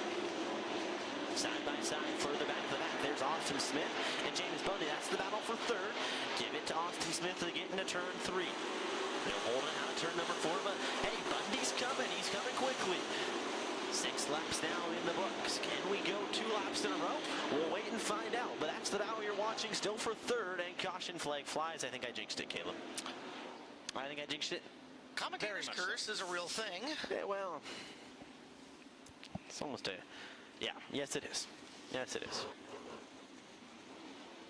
Finish out the read. Skagit Roofing, voted the best roofing company, best of the best in Skagit Valley Community Works past 3 years in a row. Their goal, to continue to earn happy customers for years to come. Contact them for a free roof evaluation. Visit SkagitRoofing.net. That's SkagitRoofing.net. They knew you need to finish your reads, and they were being very kind and making sure Skagit Roofing got their airtime, which is important because that pays the bills, and technically the bills pay them. Yes. Unfortunately, the way this is going tonight, we're going to be pressed up against time limit. As we're down to 10 cars, it's just once in a while, these modifieds are hard cars to drive. We've heard that from everybody that's jumped into them. Lots of power, not a lot of traction, and we're experiencing that here in this A main event. Morris is doing great out in front of the field. Westergaard's been pretty strong. Everybody else is chasing a little bit.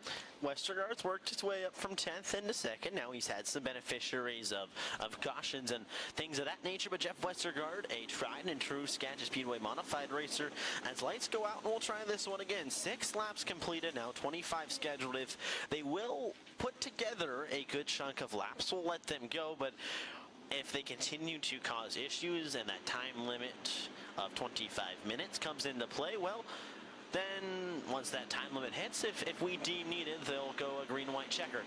But back in racing action we go. Green flag flies. Here comes Jeff Westergaard. He's knowing probably in the back of his mind he's got a little bit of a limited time to try to get by Jeff Morris, so he's got to do it quickly. Side by side, further back in the field, James Bundy again holding on to that 3rd position.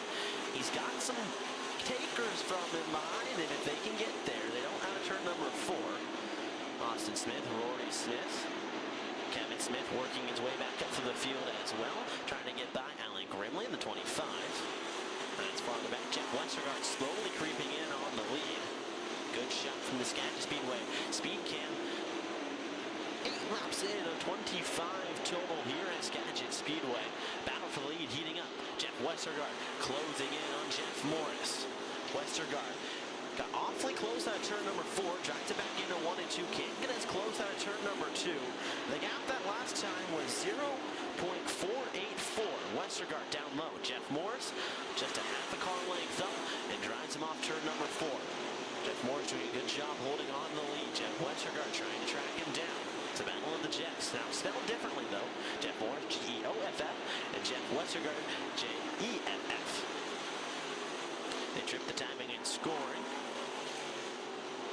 Westergaard close in out of turn number 2. 11 laps now completed this one. We're stringing together a good couple laps now. They're going to encounter some lap traffic. First car we'll see, that's the 47 of Ben Malmsted. They'll get by him down the front straightaway with ease. So Westergaard has to go up high. Gets around the lap car now. He sets his sight back again on the 52 of Jeff Morris. Morris trying to do everything he can to just run away and hide with this swan. Hang on to it. 8W around turn number 4. Caution flag flies. That's Austin Smith. Got a little too much to the inside berm. That's a no-no. It'll spin you around and a loop-de-loo.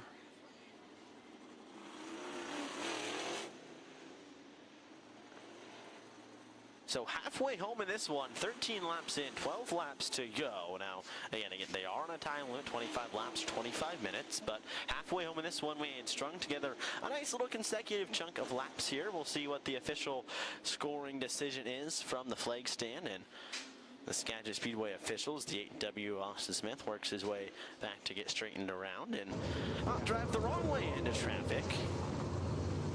He'll get it flipped around. I have faith. There we go. Easy peasy lemon squeezy. Heavy right side damage to the 8W. However, sheet metal is meant to be bent, kind of, in these modifieds. It bends very easily, very flimsy to an extent, but also, given that too, it's very easy to beat back out, to beat it straight again, take a little piece of wood and a hammer, and kind of just make sure it's level, and you can beat it back out. So it's kind of a take and give. It'll bend easy, but also it can be straightened out pretty easy as well.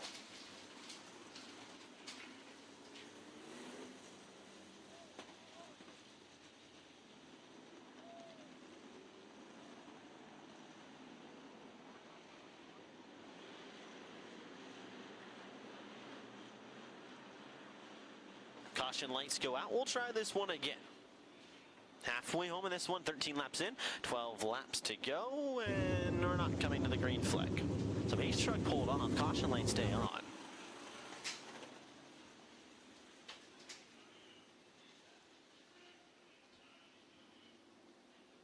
Making sure the lineup is completely sorted and in proper running order.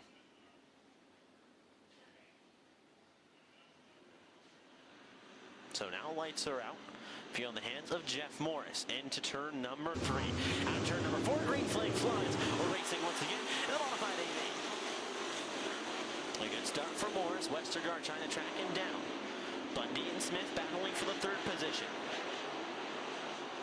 Give it to James Bundy, but Rory Smith is coming. Here comes Jeff Westergaard off the bottom. Trying to slowly reel in Jeff Morris. What can he do? He's got close, but he's never really got close enough to pounce. Battle for third is kind of heating up. If the 16 drives in and gets close, he'll drive in, get close, then just doesn't have that drive off to really hold it. Westergaard gets high, loses some time off of turn number 2. Closes back in on turn number 3. Westergaard running a similar line, gets a touch lower, I would say, than Jeff Morris does, but it's really not seeming to help him close at all. And wow, the side panel, that's the 7K of none other than Kevin Smith. Not helping your aerodynamic abilities when it's, turned up like that, but hey, Kevin Smith still running in the 5th position. Is she flapping in the brakes? 17 laps in. It's been all Jeff Morris recently. Ben Gunderson initially led, but here comes Jeff Westergaard. Lap traffic again. That's Ben Malmstad. They'll get by him, or at least Jeff Morris does. And here comes Jeff Westergaard as well. So no lap traffic again, and they won't face lap traffic probably for the rest of the race. The rest of the field a ways ahead of them. 6 laps to go in this one.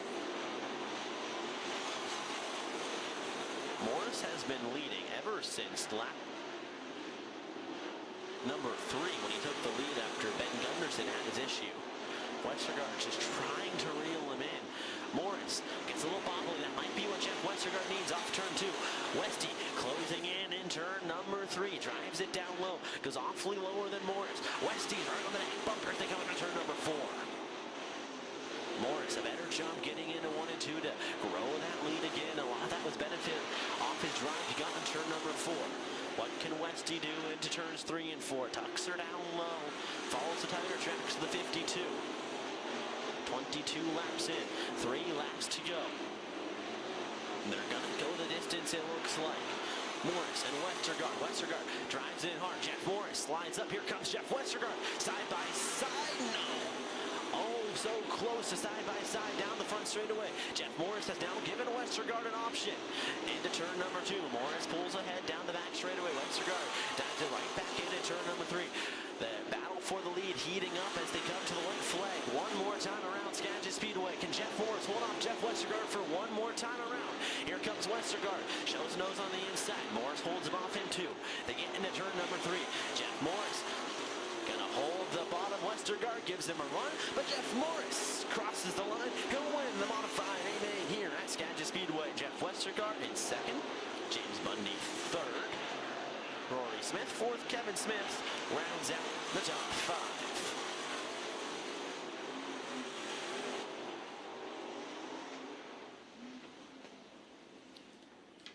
So Jeff Morris gets it done. Jeff Westergaard in 2nd. James Bundy 3rd. Rory Smith started 14th. Works his way up to 4th. James Bundy, though, comes home in 3rd. Kevin Smith, 5th. Austin Smith, 6th. Steve Peters in 7th. Ben Gunderson, 8th. Ben Malmstad, 9th. And Alan Grimley rounds out your top 10.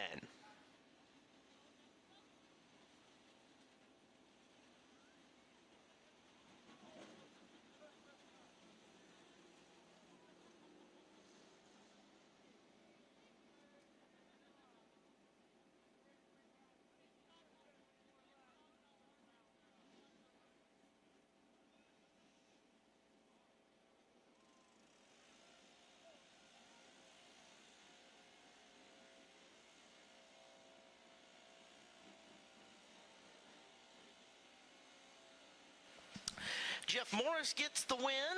Our winners tonight at the Kids Club: Carter Allred, Mason Lindquist, Corbin Rasmussen, Ethan Scott, Malcolm Matronic, Jace Webb, Lucas Fisher, Hudson Hoppy, Ethan Johnson and Kason Sargent, Emmeline Allred, Olivia Stemme, Avery Nichols, Ellis Farrar, Anya Zeisch, Rowan Young, Isabella Sullivan, Ellie, Can't pronounce your last name, sorry. Chandler Sargent and Maya Johnson, you're our winners tonight at the Kids Club. Morris gets up and out of the car. A couple of birthdays to announce. Happy 15th to Baby Bear. Happy 15th to you, whoever you are, Baby Bear. Maya Gage, happy 15th birthday from the parents. Happy birthday to you. Get out your 50-50 raffle tickets. Let's call your winning number. Winner tonight takes home $682. Big thank you for all you guys' help on the 50-50 tonight. Benefiting Youth Dynamics. Winning 50-50 raffle ticket number's a red ticket. 047-8415. 047-8415. 047-8415 red ticket. You can go to the will call window. Claim your prize. Again, 50-50 for $682. 047-8415. Go to will call to claim your prize.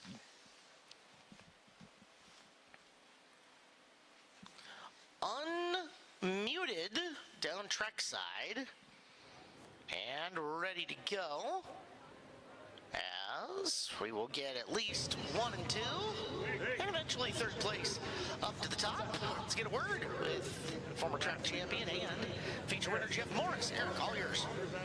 Well, we get Jeff Morris up here, and anything but probably an easy 8, man. Had to battle through a lot of cautions early, and then it doesn't get any easier yet. Jeff Westergaard right on your tail throughout the majority of that feature. How'd you hold him off? I didn't know he was there, so I was just kind of doing my thing and trying not to mess up too much, and yeah, it's a good race. It looked like your car was really handling well on the bottom. What were you doing to make it work so well down there? It didn't seem to like up top. It was hitting the bumps kind of hard, so I was trying to brake early and try and power through the bumps there. I don't know, we made some changes, some chalk changes, and some I can't remember, we made some other changes too, so it seemed to help, and yeah, I'm glad to get him into that car. Well, Jeff Morris comes home with the win in the modified, so we'll get Jeff Westergaard, who gave him everything he had in second place. I mean, did you throw everything but the kitchen sink at him? And probably even that too, right? Yeah, you know, there was a rip down here on the bottom that kind of turned into a little rut, but it was going with us, not against us. So I was trying to set my right rear in there, set him up for when he pushed coming out of the corner. He was doing it pretty consistently, so I was trying to just ride around. But it seemed like every time he would push, I'd get up into him, and then I'd push too. So it was like, I tried everything to get by him. I mean, it was a good race between him and I. Yeah. Well, Jeff Westergaard won opening night, and now we'll back it up with a second place finish here on night number 2. James Bundy rounds out the podium, and what a hectic A main for you. Back, front, really all over the place, and you come home with a podium finish. How'd you get that done? Yeah, that was a rough one. I misjudged how much water they put down, and went in there, and yeah, it bit me. But I never gave up. I just put my nose down. There was a whole bunch of stuff going on in front of me. I drive straight away ahead of myself, so that paid off tonight, and just stay consistent, and here we are again. Well, James Bundy rounds out the podium with a third place here at Skagit Speedway. Eric List on the interviews. Our trophy queens on the night are Haley and Elisa, as they will take a picture with very happy Jeff Morris. Savvy Bank is the only locally owned community bank headquartered in Skagit County. They believe that when everybody becomes savvy about their finances, our entire community benefits. Call or stop by one of their branches and learn how to bank savvy. Member FDIC, equal housing lender. Keep your engines fired up and fuel tanks filled with Nelson Reisner, a locally family-owned fuel distributor, proudly serving Western Washington for over half a century with quality products and service that goes the extra mile. Tested on the track and trusted on the road, reliably fueling the speed you need to succeed. Accelerate your expectations. Choose wiser. Choose Nelson Reisner. Justin, unmute yourself. A-main time. Modified race took a little while to get going, but it sure did. Track certainly has made a change in that period of time as well. It looks wider, but it also has gained some character. Yeah, it has. I noticed right away kind of the entry of turn number 3 over where Colby Thornhill's car is sitting. Middle of the track, probably going to want to get in above that if you can. Of course, at the start of the race, you're just kind of fighting for where you can get space to run. But definitely entries of corners, of course, 1 and 2, you look over there, it just has a lot more texture to it. You know, kind of up off the bottom a little bit. You can get your car under there, but you got to make sure that your car rotates good enough to hit the bottom and not be too far up on that berm. So yes, Caleb, a lot more character than what we saw in the heat races, but see, as the sun goes down too, a lot of that moisture is going to come back up. Modifieds, we talked about their more narrow tires, they're going to bring that moisture back up too.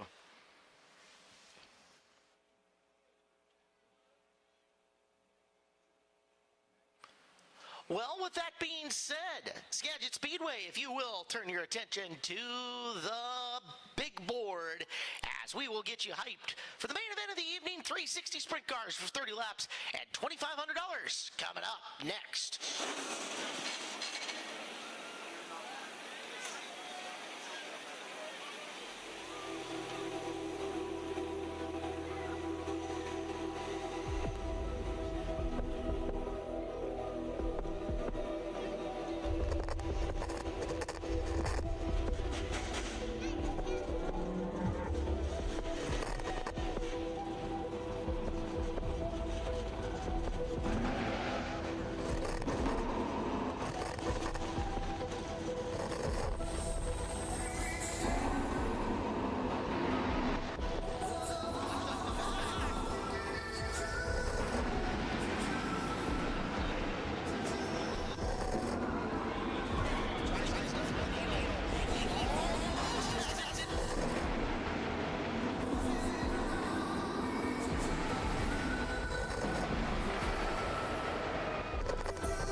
into corner number 3. And out of corner number 4, green flag, we go racing. Colton Heath gets a really good jump off of corner number 4. Almost makes contact with Thornhill. Now Starks battles to second. Starks had second down back straightaway. A couple of cars getting up and out of line. Brody Ferguson's 3-car rolling to a stop underneath Northwest Propane, maybe the corner side. And quickly to caution, we'll get a complete restart. More than one car got cattywampus in 1 and 2. It was Ferguson is the one who ends up off the pace and stopping in the Interstate Batteries restart zone. So for Ferguson, the Abbotsford driver, and you can see him in the cockpit already kind of looking at stuff. We saw Peyton Drake get really, really out of shape over there in turn 2. Fortunately for him, it's a complete restart. You look at that, Brody in the cockpit is, I don't know if he loosened his belts up already. I don't know, we'll see if we can get a shot there with the wireless. Yeah, not really a great angle, but from Randy's point of view, we might get something better. Officials looking at the rear end of the car. I don't know, of course, officials can't do anything to help, but maybe let them know what they see. Which has been standard procedure. Our push truck drivers are pretty smart mechanically, and they want the driver to have all the info. That way he can choose whether to go into the work area or out back to his pit stall. I'm thinking they're going to have Larry just push him to the work area. I don't know, there's not even a lap down in this. Oh, we're way over on the right rear. Maybe a Watts link or something broke on that car. Definitely leaned over to the right, though. We got some, We'll watch and see what they choose to do. Ferguson working with the Serrano camp this year. Jalen's sportsman effort. So Brian's going to be down there. Paul Hoppy may be down there. Mel Decker may be, or not Mel Decker, Mel Roberts may be down there. Mel there. To all get ready and work on it, depending on what's going on. And yeah, you can see the right rear tire is darn near rubbing up against the arm guard. That thing is so damaged. We'll see. The level of urgency will tell us what's Brian just said he flipped his hand at it. So complete restart coming up. Unfortunately for Ferguson, he'll be done for the night. But Colton Heath and Colby Thornhill are going to have another shot at it here. That start was almost a little spicy there, Caleb. It was close to get going off the line. Starks had a good start, got up to second, but getting him crossed back up behind that Car-Mart pace truck. Eric is real quick, live on the scene. He'll tell us what's busted, what happened. Yeah, so Brody Ferguson is done down here. He's climbing out of the car, knocked the rear outfit, broke the right rear race rod. Okay, thank you very much, Eric. I'm thinking probably the torsion arm and everything's busted out of that. Maybe made contact with another car or the wall on the start there. Whatever it was enough to end the night for the 3B. Second try, Heath and Thornhill off the front. With second row, Starks, Schlotfeld. Third row is still Solwald and Hillier. Trying to get the lineup sorted out there mid to rear of the pack before we go lights out on the Car-Mart Jeep Gladiator. Wireless camera set up on the inside of turn 2 at the moment, so we'll get that viewpoint as it'll be Heath. Again, Saturday night feature winner down at Cottage Grove in the 360 division. Thornhill had that huge run last weekend, 9 almost to 2 that was fouled up. And you know he is itching to get to victory lane. Few people race as hard as Colby Thornhill does.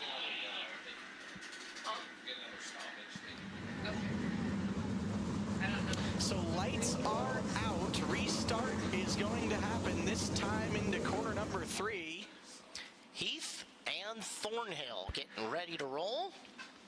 And for the second time, RPM's coming up off the corner. Thornhill had half a nose ahead as they got to the white line. We're green.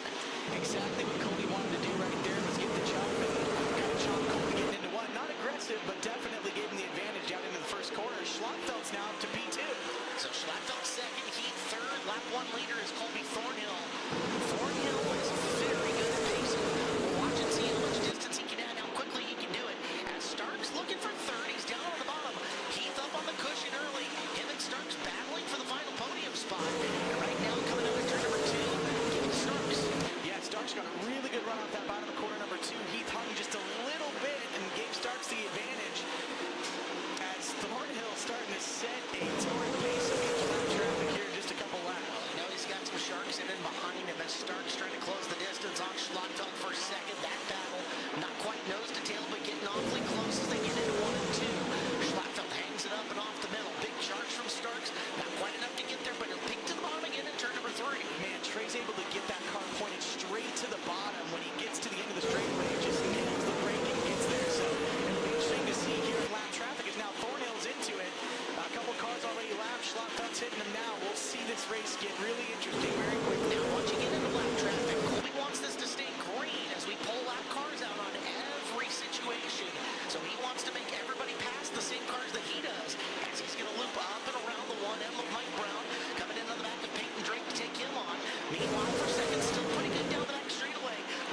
and Starks in hot pursuit.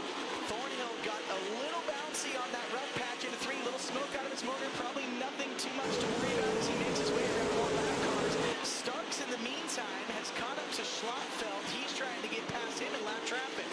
Schlotfeld gets high off of corner number 4. Starks taking a peek down to the bottom. Couldn't make the pass at 3 and 4. Lap traffic setting up better for Jesse now as he gets up and around Ashley Johnson. Starks changing line. He'll go from bottom to top to try to follow as we're 10 laps in quickly on this one. Jason Sobel takes 4th away from Colby, but only 20 to go, 1/3 way home, and Colby Thornhill in no trouble yet. Starks got held up just a little bit behind the 33 of Rude as now he gets past him, but that let Schlotfeld get away just a little bit as Thornhill's going to be catching up to some racing happening mid-pack here. And smoke is showing a little bit more off of Thornhill. You wonder if he knocked the line loose or something as he goes up to the high side. He's working on Bailey Glenn, turn number 2. Lap 13 about to complete. And Starks once again in 3rd. Got close to Schlotfeld but couldn't do anything with him. Schlotfeld got a car on the fence. It's Colin Mackey over in turn number 2. That's going to drop caution. And that's going to punch our field back up, Caleb. Yellow flag for Mackey. You're right. This is terrible news for Thornhill, who has now shown sporadic smoke. And again, all of these lappers are going to come out of the lineup, allowing Schlotfeld and Starks to start right in behind him when we restart. It'll be Colby Thornhill up and in the front. Jesse Schlotfeld 2, Trey Starks 3, Jason Solwald 4, and Colton Heath in the 5th position. Yeah, I was watching that race with Heath and Solwald, and Colton just kind of got caught behind a lap car there, and Solwald pounced, got by him there in turn 1. So all of that's out the window now. We got all the lap cars taken out of line, and we'll have everybody going at it here on the restart. Only 13 laps in, so not quite halfway in this 30-lap feature. Thornhill, that smoke coming out of the side of his car, he probably has no idea that that's even happening unless he can feel something, because sometimes you can feel the motor or something kind of go weird in your pedal. It'll feel kind of rough, like, you know, there's a smoothness to it, and you kind of feel it, but I don't know that Colby really cares. He's a driver that's like, run it, dude, I'm leading right now, you know, like, I'm not just run it till it blows up. So if there's some, of course we hope that that's not happening, but if there's something going on more with his motor, I don't know that he's one to pull in and stop. So we're going to find out as he's 13 in, 17 to go, up front in front of Schlotfeld, Starks, Solwald, and Heath. Levi Hillier in the 6th position. His grandpa, Bob Russell, watching from Australia on the YouTube link. Reminder, anybody watching on YouTube, please click the subscribe button. We would greatly appreciate it. It helps us, and it's no cost to you. As we have got... Mackey's got his helmet up and off of his head, so I'm going to think that he is done for the night as well. Eric is live from the work area. Eric, what happened to the Mackey car? Yeah, he had made some contact earlier in the race while running and then got up high in turns 2. Watch link is folded on the 10C. Watts link or Jacob's ladder, depending on what terminology you use. It's all the same part, little triangular piece with straps that set your rear roll center. First interstate batteries restart, zone restart, Caleb. Coming up. Outrageously dependable. From the start of the green is where our leader, Colby Thornhill, can gas it up. He has all the way to the end of the green to get on the hammer. Once they hit the end of the green, game on. Move out of line, pass, whatever you want to do. The race is now underway. Thornhill into the corner. Schlotfeld in hot pursuit. Schlotfeld follows Thornhill to the top. That allows Starks to get to the bottom, and Starks is going to try to take P2 from Schlotfeld. Schlotfeld's still there, but Starks will take the position as Schlotfeld fights back to the bottom, coming out of corner 4. Jesse Schlotfeld not giving it up. Showed a wheel to Trey back in the bottom of the 3rd and 4th turn, but couldn't get by him. Trey now with a couple of car lengths and sending his sights forward to Colby Thornhill in the front of the field. It is Thornhill, Starks, and Schlotfeld. Solwald and Heath back in for 4th with Colton on the low side, forcing Jason up to the top. Yeah, Jason definitely, I would think, more comfortable on the bottom, but he's going to give him a run for his money as Thornhill gets really into a run over in corner number 1. Stays clean and Starks is still behind him by about 6 car lengths. Schlotfeld and Solwald in pursuit. There is character in this racetrack in a couple of places as we're 17 in and 13 to go. Colby Thornhill has got a straightaway-ish coming in onto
one more time. As your race leader, Colby Thornhill desperately wanted that to stay green. Yes, he did. Now, so far, he's been really good in clean air, but now it's Trey Starks lined up in and behind you. No disrespect to anybody else that's been there, but Trey has been on a different level here lately. Yes, he has. Trey, in recent memory, has won the most races out of anyone in the last probably, 3 or 4 years, but Colby, that doesn't get in his head at all. No. At all. No, he's not going to think about that for a second. Starks, the High Limit Racing feature winner on opening night of that last year in 2024, a two-time High Limit winner. In fact, we'll see those guys coming back for Labor Day weekend here at Skagit Speedway. It is him stuffed in behind Thornhill. Schlattfeld third, Solwald 4, Heath 5. Rest of the top 10, Price, Smith, Hillier, Fisher, Kuntz, I believe. Well, and Colby knows he's good. I mean, he hasn't seen Trey's nose even at all. I mean, he's been out at least 5 to 6 car lengths this whole time. So if Trey can do anything, it'll be here on this restart.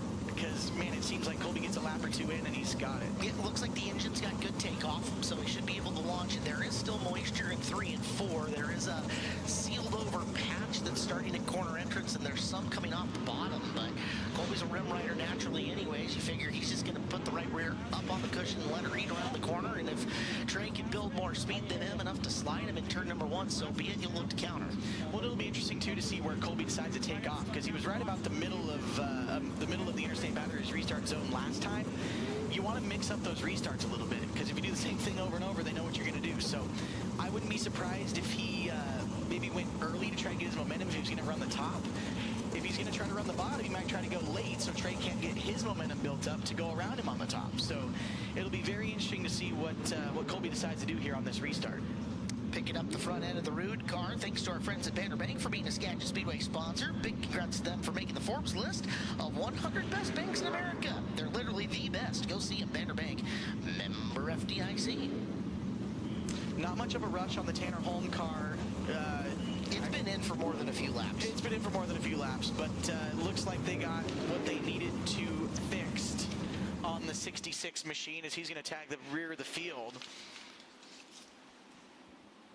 But only 5 laps to go coming up. It'll be a quick 5, that's for sure, with these guys at this pace they're running. Thornhill has been unflappable so far. First start, it was Heath getting the better of him, but that one came back due to a caution for Ferguson. Second try, Thornhill got to the point and has not looked back from there. He's been really good amongst slower traffic. Question is, does Trey Starks have what it takes to change the narrative of this main event with just 5 more times around our barely bigger than a quarter-mile surface? We're 0.28 around the center, so it's a mile and a quarter of racing, doing some easy math on that to decide the $2,500 winner tonight. Yeah, I don't know that we'll see lap traffic, so it'll be who's out in clean air, who's fastest and cleanest. So here we come to the Interstate Batteries restart zone. Outrageously dependable Interstate Batteries as Thornhill about the same takeoff spot, and he doesn't shake Trey. Trey pulled the wheels off the ground there on that restart, Caleb. Thornhill's going to go to the bottom to avoid being slid. He'll exit on the top. Now here comes the move down to the low side. We got one stopped up against the fence. Coming out of the corner, everybody misses him. And now Starks has important data to look at there from what Thornhill did. His left front on the Getz car is folded under, unfortunately for him. Yeah, I was surprised to see Colby go about the same spot as he did last time. But man, Trey pulled the front wheels off the ground, and that you don't want that to happen, obviously. I mean, you got good horsepower, cool, but you're trying to get your car down to be maneuverable. And it's not as easy to do in these slightly heavier, a little down on power from the 410 360s, but if you got it, it's there. It's there. On the 55, at least, we saw that. So tow truck coming out to Getz. We're beyond halfway, so he's not going to get any guaranteed time. We'll take a second. tell you that just like sprint cars tear up the dirt, Bartech compost, tearing up waste and turning it into healthy soil and improving compost. We give grass clippings, food scraps, and stubborn branches a second life, keeping Washington clean, green, and growing, racing and recycling. It's a win-win. Learn more at bartech.net, bars with 2 R's, BARRTECH.net.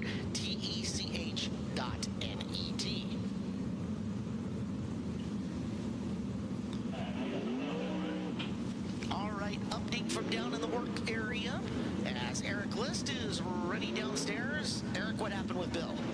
Yeah, so they're going to work on the left front, and the issue was the torsion arm came off. They got that back on, but the radius rod's actually where a lot of the issues are being caused. The bolt has snapped in half, so they can't easily just bolt that back on, and they're trying to figure out how they're going to get the radius rod back on, because right now there's no way to reconnect it to the chassis. All right, Eric, thank you. Chase Getz pulling the helmet, the head sock off. Frustrating night for him. Had a really good opening night in the 410s. Worked his way, I believe, all the way up to 6th place. He's got big brother JPG working on the car. I saw that. Yes. I saw him down in the pits together. Good mechanic. Has been out on the road and learned a lot of stuff. He was crewing with Troy Renfro for quite a while back in the Midwest in the Knoxville Wars and more. So some experience. Yeah, Jonathan knows his stuff. So that'd be a valuable hand for Chase down in his operation this year. Must be something wrong with the rear end on the 91 too, because it looks like they're going to pick that whole car up. Not able to get it, or maybe stuck in gear or something like that where they couldn't pull it. So moving that tow truck around to the rear to pick it up all the way off the ground gives the Rude crew some more time to try to get that bolt situation figured out, but I don't see a hustle down there. So it's amazing the little things that you could go scrambling for in these situations. I remember the one time that I wadded up my car, or more accurately somebody wadded up my car for me. The only thing that we didn't have available was a radius rod bolt, so had to go scrambling through the pit area to find it. It's just one of those basic nuts and bolts that once in a while the really well prepared teams are set and good to go, and sometimes it's not quite on the checklist of spares. Where is this? What drawer is it in? We need to find it quick.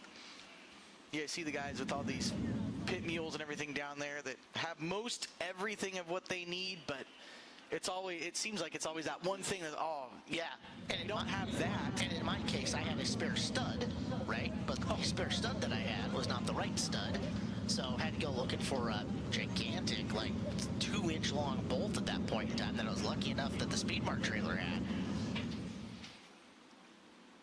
Well, Eric, what's happening down there? You got some more activity going?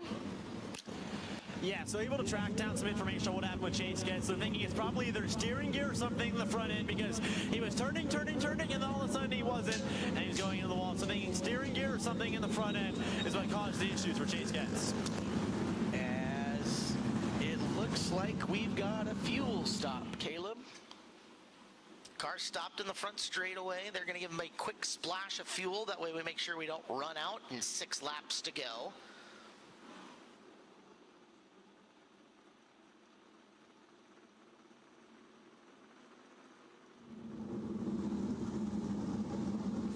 Got the wireless camera running out to the front straightaway. Eric List might be able to catch up with 1 or 2 people, catch a couple words with, I don't know, maybe Colby Thornhill, Trey Stark, somebody.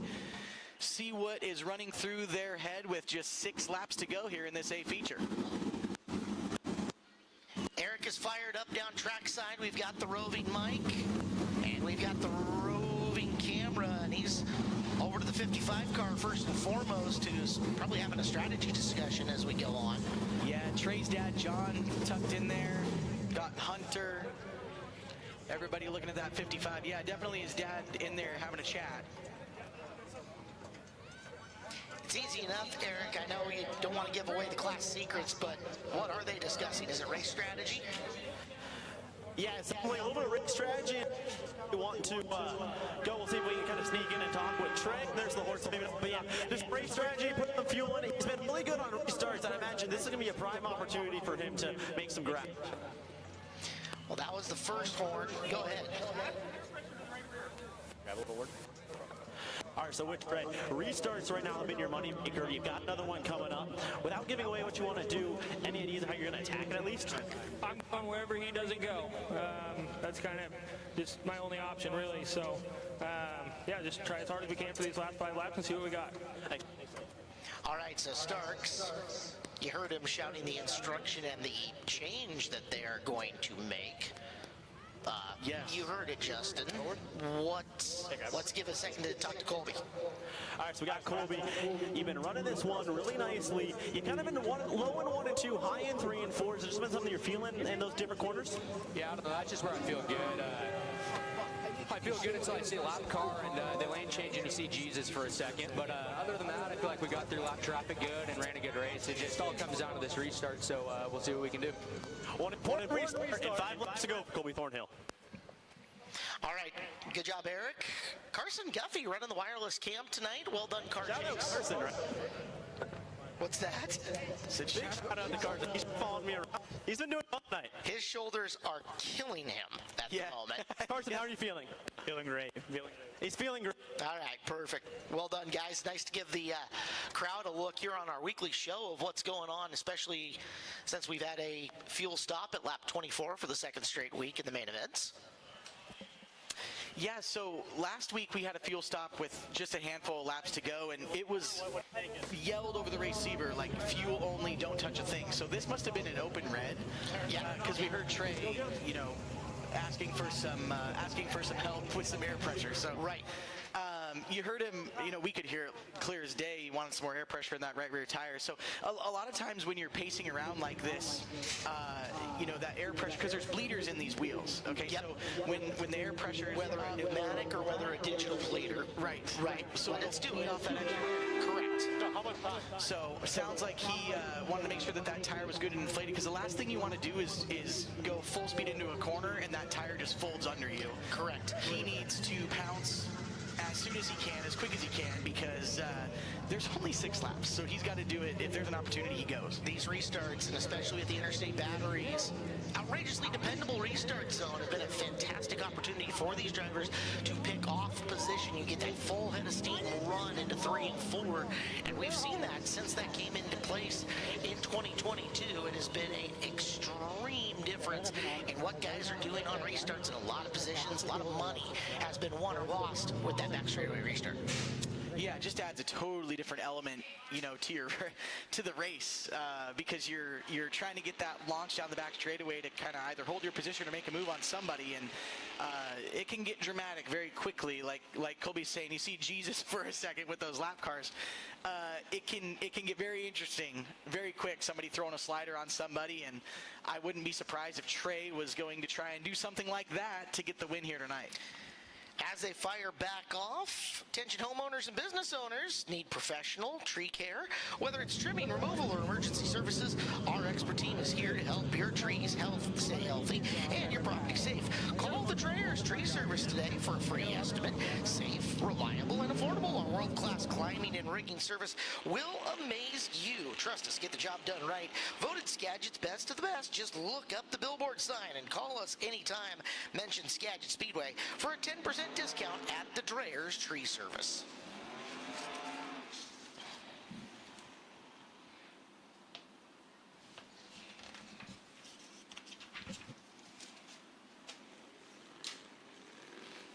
Well, Justin, we've looked at this from a couple of different directions. 6 laps to go, and what we've talked about is Thornhill and Starks, but behind them, Schlotfeld was very game on the last restart. He had a couple of seconds that he poked the nose and made Trey think about it. He's had a chance to adjust on the car, as has the veteran Solwald and the veteran Heath at this point in time. Those are very good mechanical crews on all 3 of those cars. They have the ability to make them better. Do you think either of them, any of those 3, might be able to pull the rabbit out of the hat? I mean, there's always a chance, right? I wouldn't think the top 2, it's going to be either Starks or Thornhill unless something crazy happens. But any of the 3rd, 4th, and 5th place guys right now, between Schlotfeld, Solwald, and Heath, any of those 3 guys could finish 3rd. I mean, they're going to be pouncing all over each other. Solwald, we know, can snooker a position quickly, easily, efficiently. So I wouldn't be surprised, if any of those guys, if Colton Heath was 3rd, I would not be surprised in the slightest. But it's going to take quite a bit to get by Jesse. I don't know. Jesse was game, but I don't know if he has quite enough to get by Trey at this point in the race, with the clean air. So we'll see. They got a very quick open red, though, for them. Chance to, and there's a lot you can change on this car with just the right combination of wrenches within a minute or so. Oh, yeah, you put a turn in, a torsion bar here, turn out, shock adjustment, whatever. Yep. There's a lot. Wing angle. Of course, these guys have the wing sliders that they can adjust on the fly in the car at any time. Which is moving the wing front to back, Correct. your location for where that downforce is coming. But wing angle, you would either be moving it up on the wing tree or down on the wing tree, either flattening it out or tipping it more, depending on what you're after. Yeah, normally as these races go on, the track dries out, whatever, you want to get that wing higher up to get more downforce on your rear tires. So, which is kind of the idea. As you're pulling it back, you'll notice that the wing will angle up more to get more downforce on the rear tires. So, they can do any of that stuff. And the thing that you got to think of too is that with the fuel, depending on how low you are, that fuel load is going to add more weight to the rear of the car, which most of the time will make you feel tighter.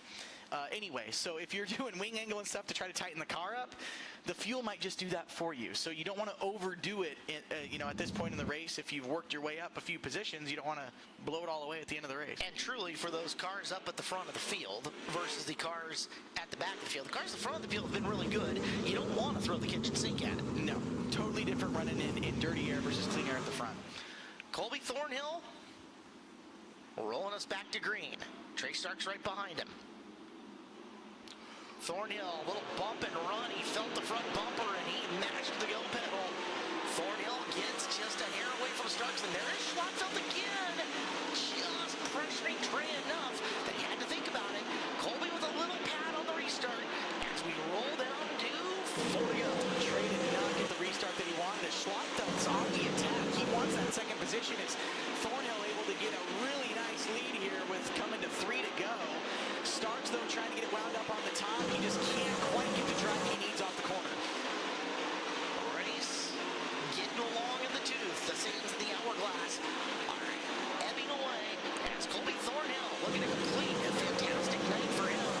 2 laps left and lots of space between him and Starks has created some space between himself and Schwarzfeld. We'll come to the white flag one more time. Colby Thornhill has led from the start. We got a car upside down in corner 1. It's a red flag. This race is not over. Thornhill and your leaders miss it as Mike Brown is on his top. Yeah, 1M of Brown and another car. I can't tell who that is. Johnson 0. Johnson 0 is the other car that we're seeing. Both cars on their side will wait for further word from corner number 1.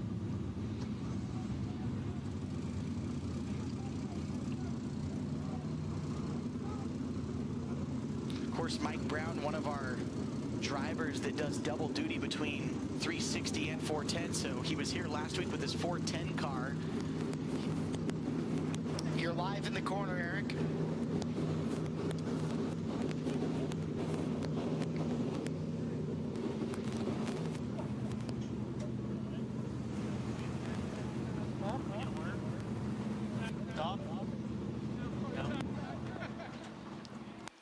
Brown being turned over. Mike is out of his car.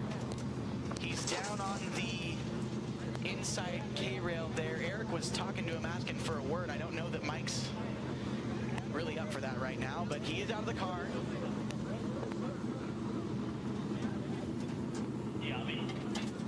Eric, you are live in the corner. Yeah, you're looking at some serious carnage over there, buddy.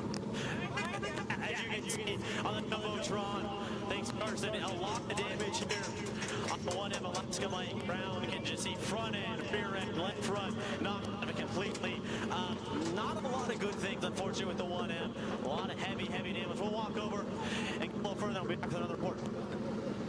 Okay, Ashley Johnson's 0, the other car involved in the accident. And we'll get an update on her.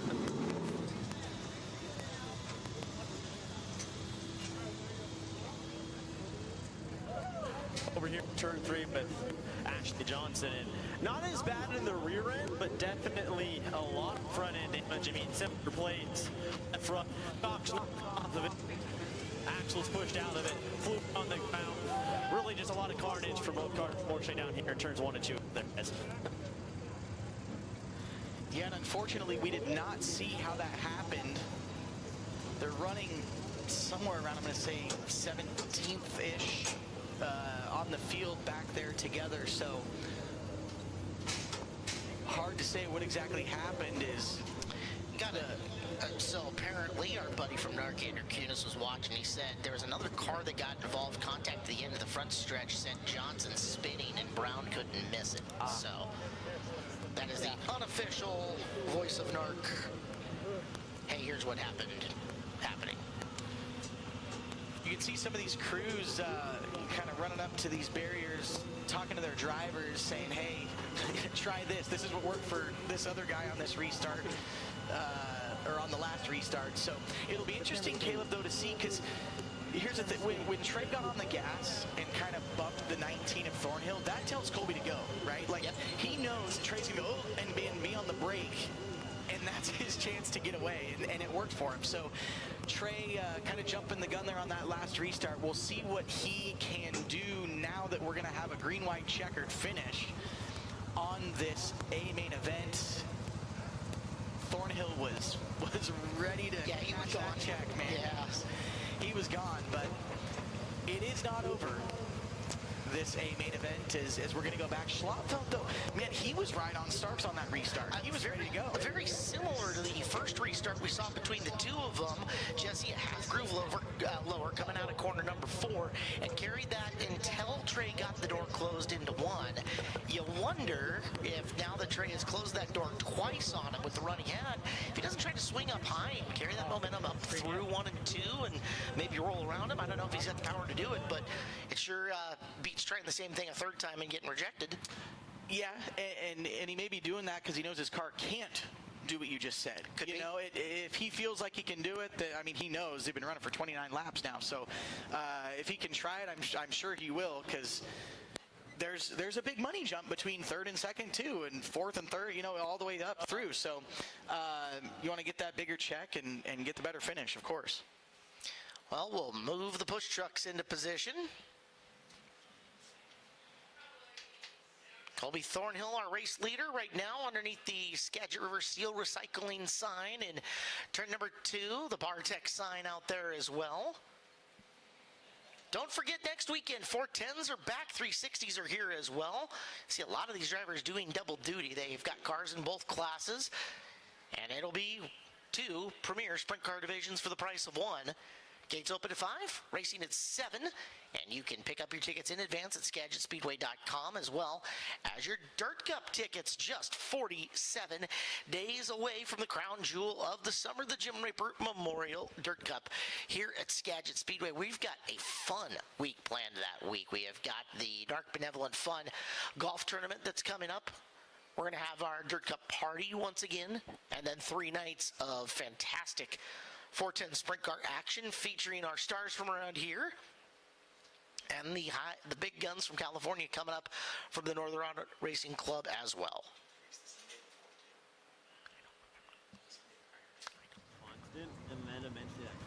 June is the best month, by the way, not just because it's my birthday, but because Dirt Cup. It's my birthday too. Hey, June birthdays. Probably not, buddy.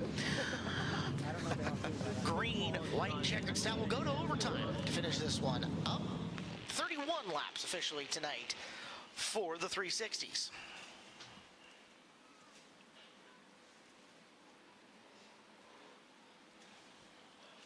Colby Thornhill has led them all so far. And again, gunning for $2,500 to win. We've got one of, if not the highest weekly 360 purse in the country, and to win. I think all of the purses here are battling for the highest in the country, if not already the highest. It is healthy. Very healthy. I mean, you'll see guys travel. I mean, we got all these guys from Canada and everything else that come here, and it's, last week we We have Joel Myers Jr. in the Willie Kane car running the 410. What I understand is he's running for the points. Nice. I think this year. So, I mean, it's attracting guys from all up and down the West Coast, right? Like, if you can swing it, let's go. Yeah. Let's go race Skagit. Shannon Wheatley hiring Hank Davis from Sand Springs, Oklahoma to come out and get some Skagit Speedway time as well. That's a really potent car. We saw it last year with Landon Brooks on week number 3 coming out and tattooing this field. So I was going to say, got to win, at least a win, one last year. Yep, won that second or third week of 410 action and took off. The plan was to go to the Midwest, and they did that. They had good success. Landon's got a killer ride this year, too. So the second Bates Hamilton car. Oh, that's right. Yeah, looking forward to seeing them as Dirt Cup reportedly in their plans. So here it is. The look from the inside. They're telling them to spin the tires, run through, just in case there was any moisture that was put down with those cars on their side. Yeah, I was going to say, well, and of course we just had that fuel stop too, so if you know, you wouldn't have topped off, but I wouldn't think for 6 laps, but you've got some fuel, oil, you know, that could have spilled out of those cars that you want to make sure gets run in before you send 15 cars charging into the corner. So I would expect lights out next time. The cones out in the Interstate Battery's outrageously dependable restart zone. And they've got to go between the cone and the wall. They cannot go underneath it. They cannot hit it. They cannot advance their position before it. Advance your position generally considered front tires up to the rear tires of the car in front of you. Now, there's not a ton of room to do that. You're only about 1.5 lanes wide, but it looks a lot more narrow right there than it looks from the car. Than it actually is. Yeah. I mean, it's not wide, but that shot made it look a lot more narrow. Anyway, lights are out, Caleb.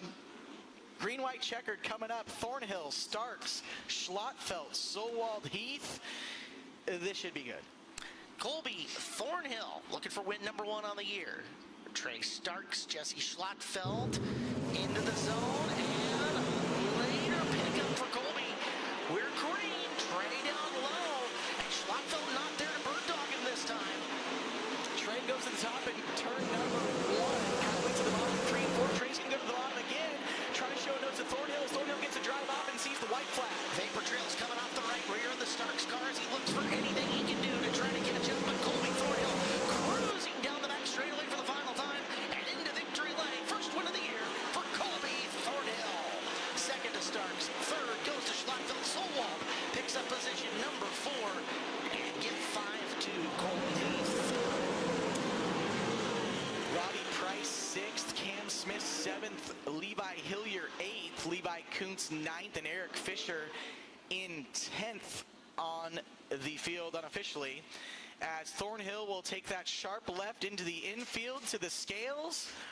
There's a green indicator light. If he makes weight, it will light up green. If he does not, it will light up red. At that point, this race is official. Green light is on. Thornhill wins for the first time in 2025.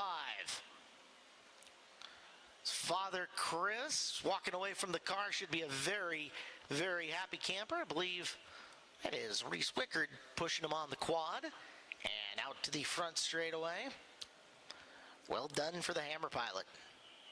Thornhill, Starks, Schlotfeld, Solwald, Heath, Price, Smith, Hillier, Kuntz, and Fisher, your top 10. Peyton Drake with 11th, Richard Bailey with 12th. Tim Martin, 13. And then DNFs for Ashley Johnson, Mike Brown, Luke Didiuk, Chase Getz, Bill Rude, Tanner Holm, Colin Mackey, and Dustin Gehring. Officially did not start for Kai Dixon. Brody Ferguson attempted to take the green, but did not go as well. I believe he'll be scored 22nd. All 3 of your podium finishers got the green light, so all 3 of the cars out on the front straightaway. 19 of Thornhill, 55 of Starks, and 21 of Schlotfeld. They'll make their way up to the Skagit Speedway podium for their interviews with Eric List here momentarily. We do have one more race to come tonight, as Colby Thornhill up in the air with fireworks behind him. Hornets are coming up next at the conclusion of the Hornet main event. The gates over in Section G will be open to the pit area where you can wander down and meet your favorite drivers. They've got some merch in their trailers, sign autographs.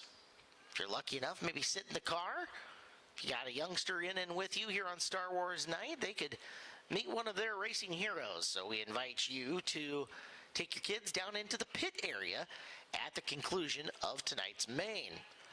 We will start beckoning for Trey Starks and Jesse Schlattfeld to come up to the top of the podium as well, as they are celebrating with their crews a successful night here at Skagit Speedway. Fantastic group of track photographers down there. Bailey Marie and Kate's down there, race cars down there, and more that I'm probably not even seen, but I'll mention at some point in time. They all do fantastic work, and make sure you check out all their photos. If you find something you particularly love, purchase it online and help support their cause for being here. Well, Eric, you got 2 of the 3 on their way, and man, emerging from underneath the flag stand's got to feel awfully good tonight in Colby Thornhill. Well, there he is, race fans. Give him a big round of applause to get here. Colby Thornhill gets it done in the 360. Well, hey, after the open red, you got not 1 but 2 chances at that restart.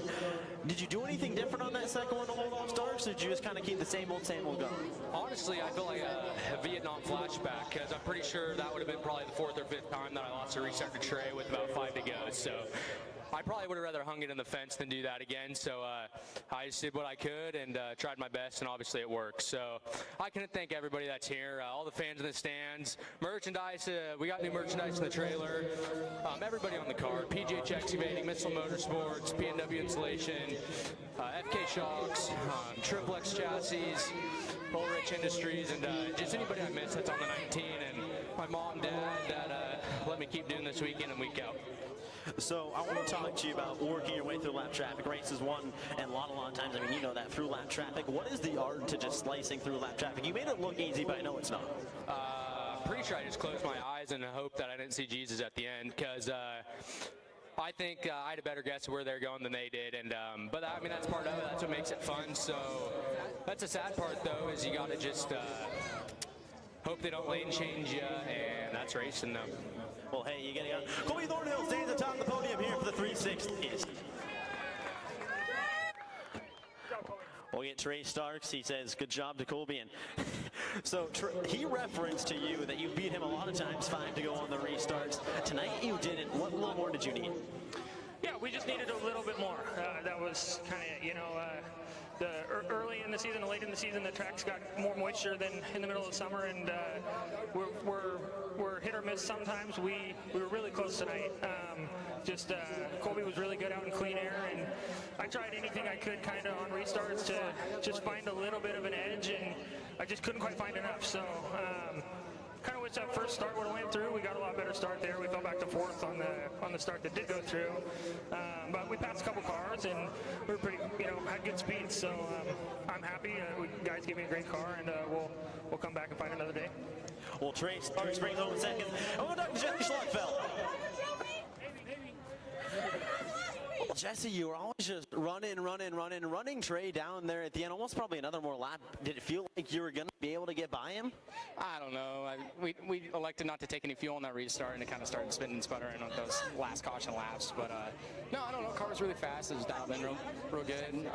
Got a new guy wrenching on my car this year, Hunter. I mean, can't thank him enough for everything he's been doing. But yeah, no, the car was fast tonight.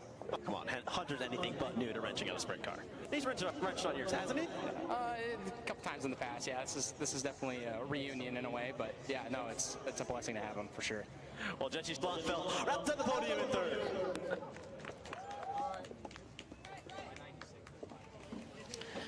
Well, congratulations to our top 3 tonight: Colby Thornhill, Trey Starks, and Jesse Schlattfeld.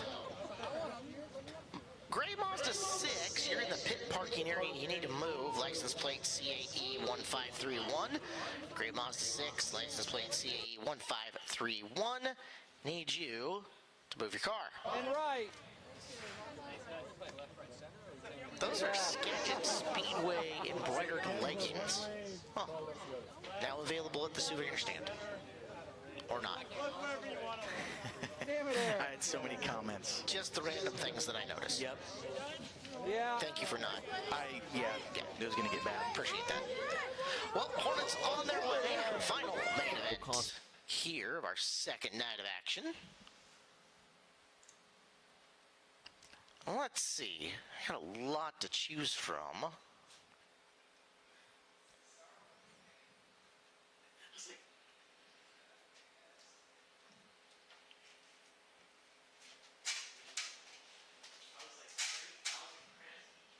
All right, here we go. The Star Wars display is up on the big screen for the final time. The Hornets will emerge from the hive.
as one of our trucks ducking out the 4.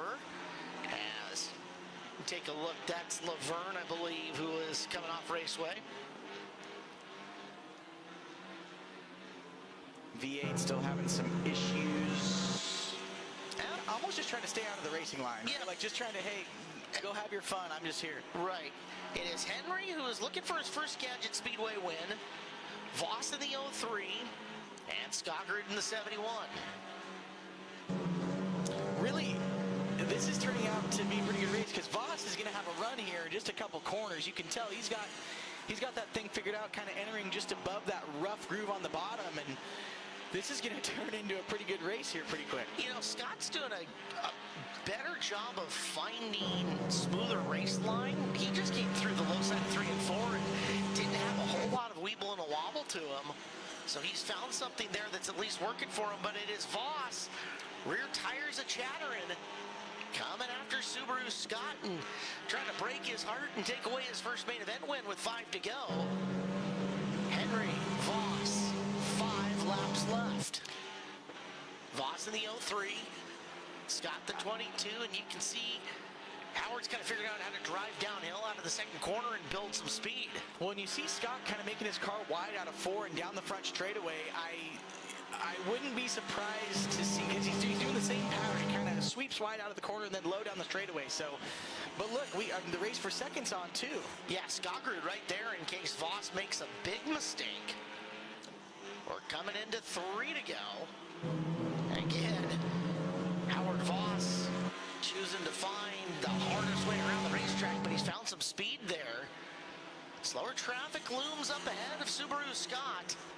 Gonna have to deal with that if he's gonna pick up his first feature win. It's Leanne King who looms.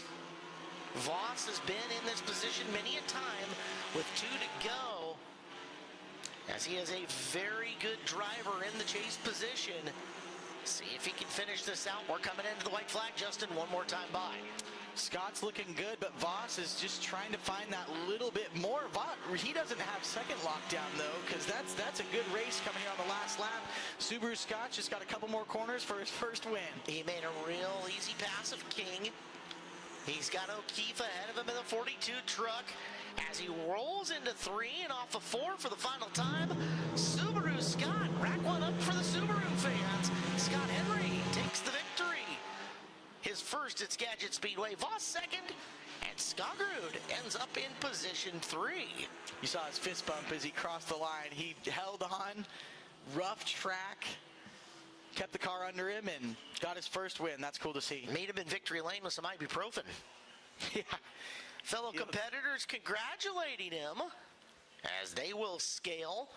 Pits will be open over in Section G if you guys want to go meet your favorite drivers down in the pit area. Now, this is your chance to do so, as we will open up the pits for you guys to go down. Remind you, you can pick up your tickets online at SkagitSpeedway.com for next week's show for 10s, 360s, and modifieds. Wonderful Star Wars night. Checkered flag at 9:50 tonight for the 58 car show.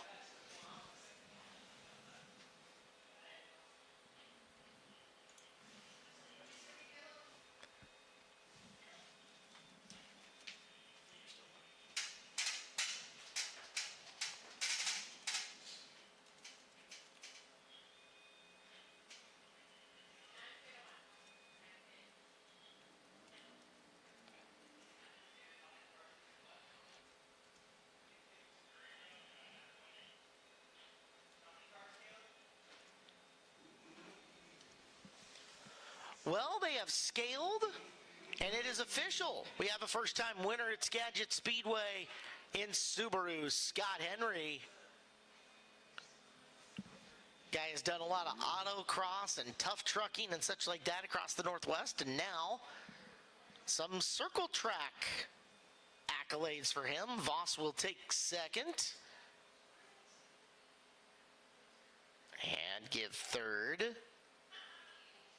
to Raven Skagit.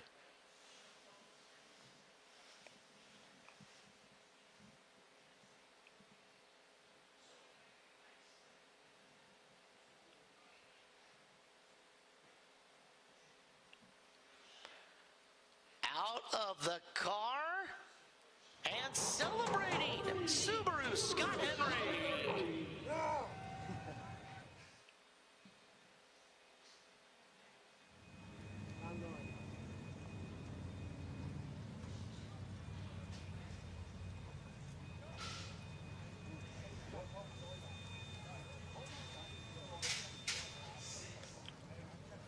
Well, Howard Voss jumping out of the car as well. We need to get you guys up to the podium to go celebrate. Raven Skagit also, fantastic night.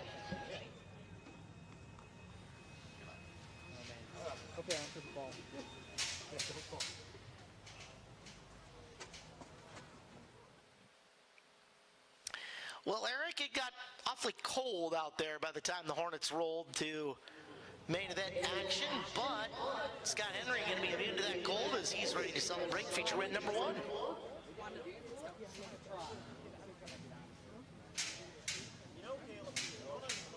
Did your battery die? I got nothing.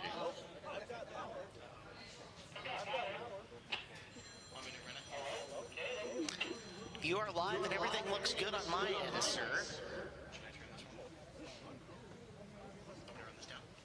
It's okay, Scott. First wins always go like this, right? Still nothing.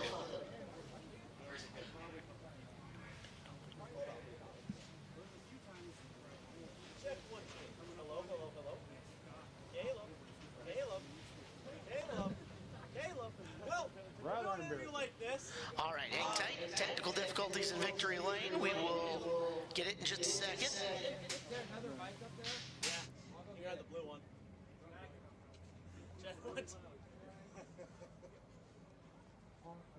One, two, three. There we go. Hello, Skagit Speedway. Well, that was weird. It was user error on my end, sorry. Oh, you're good. I don't know what you think, Caleb, but we're probably fine. Cold air brought a little bit of moisture back up in the track. You were really running that bottom well. It just looked like it really hooked up. It was hooking up really good on the bottom today. I got to thank my sponsor, CJ Siding and Hobbytown USA. If it wasn't for them, I wouldn't be here. Man, you were pulling away early, but they were reeling you in late. Could you tell how close they were getting? Do you have a sense of that in the car? I could hear them coming from behind. There was a lap traffic that slowed me up, and I just didn't want to take anyone else out because it's a little slippery out there. So. Well, hey, you cut through lap traffic, you got the win. Scott Henry gets it done. And the Hornets here at Skagit Speedway. Howard Voss, who gave him a run for his money. I think that's fair to say. You were on the back bumper, going high, going low, even so kind of diving to get through 1 and 2. You were trying everything, using every part of the racetrack. So close. Yeah, we were trying everything we could, but the car's not handled well tonight. It's got horrible shocks on it. It's bouncing like a basketball coming through the corner. So it was a tough time trying to just keep it going straight and keeping up with Scott. So will you be making an adjustment with better shocks when you come back next time? Absolutely. Well, hey, you're still bringing home a second place. Well done for Howard Voss. Well, we'll round out the podium. Raven Skagit will get you on up here, and you were right there, too. I mean, you could throw a blanket over. Did you see anything that potentially could have got you up there? I mean, you were lurking that entire race. Yeah, I've seen a few openings, but these guys just close the doors on me every time, so good on them for that, and I'm just glad it was a good race. Everybody came out all right, so. How much fun are these cars to drive? It looks like they just kind of go anywhere. Pretty much where you point the wheels, they'll go. You know, I mean, with front wheel drive, I mean, it's a totally different animal from rear wheel, so it was kind of fun running against rear wheel drive cars. Raven Skagit rounds out the podium for the Hornets here at Skagit Speedway. All right, this time I'll hit the right mute button. Thank you very much, Eric List. Fantastic job trackside on the modifieds tonight.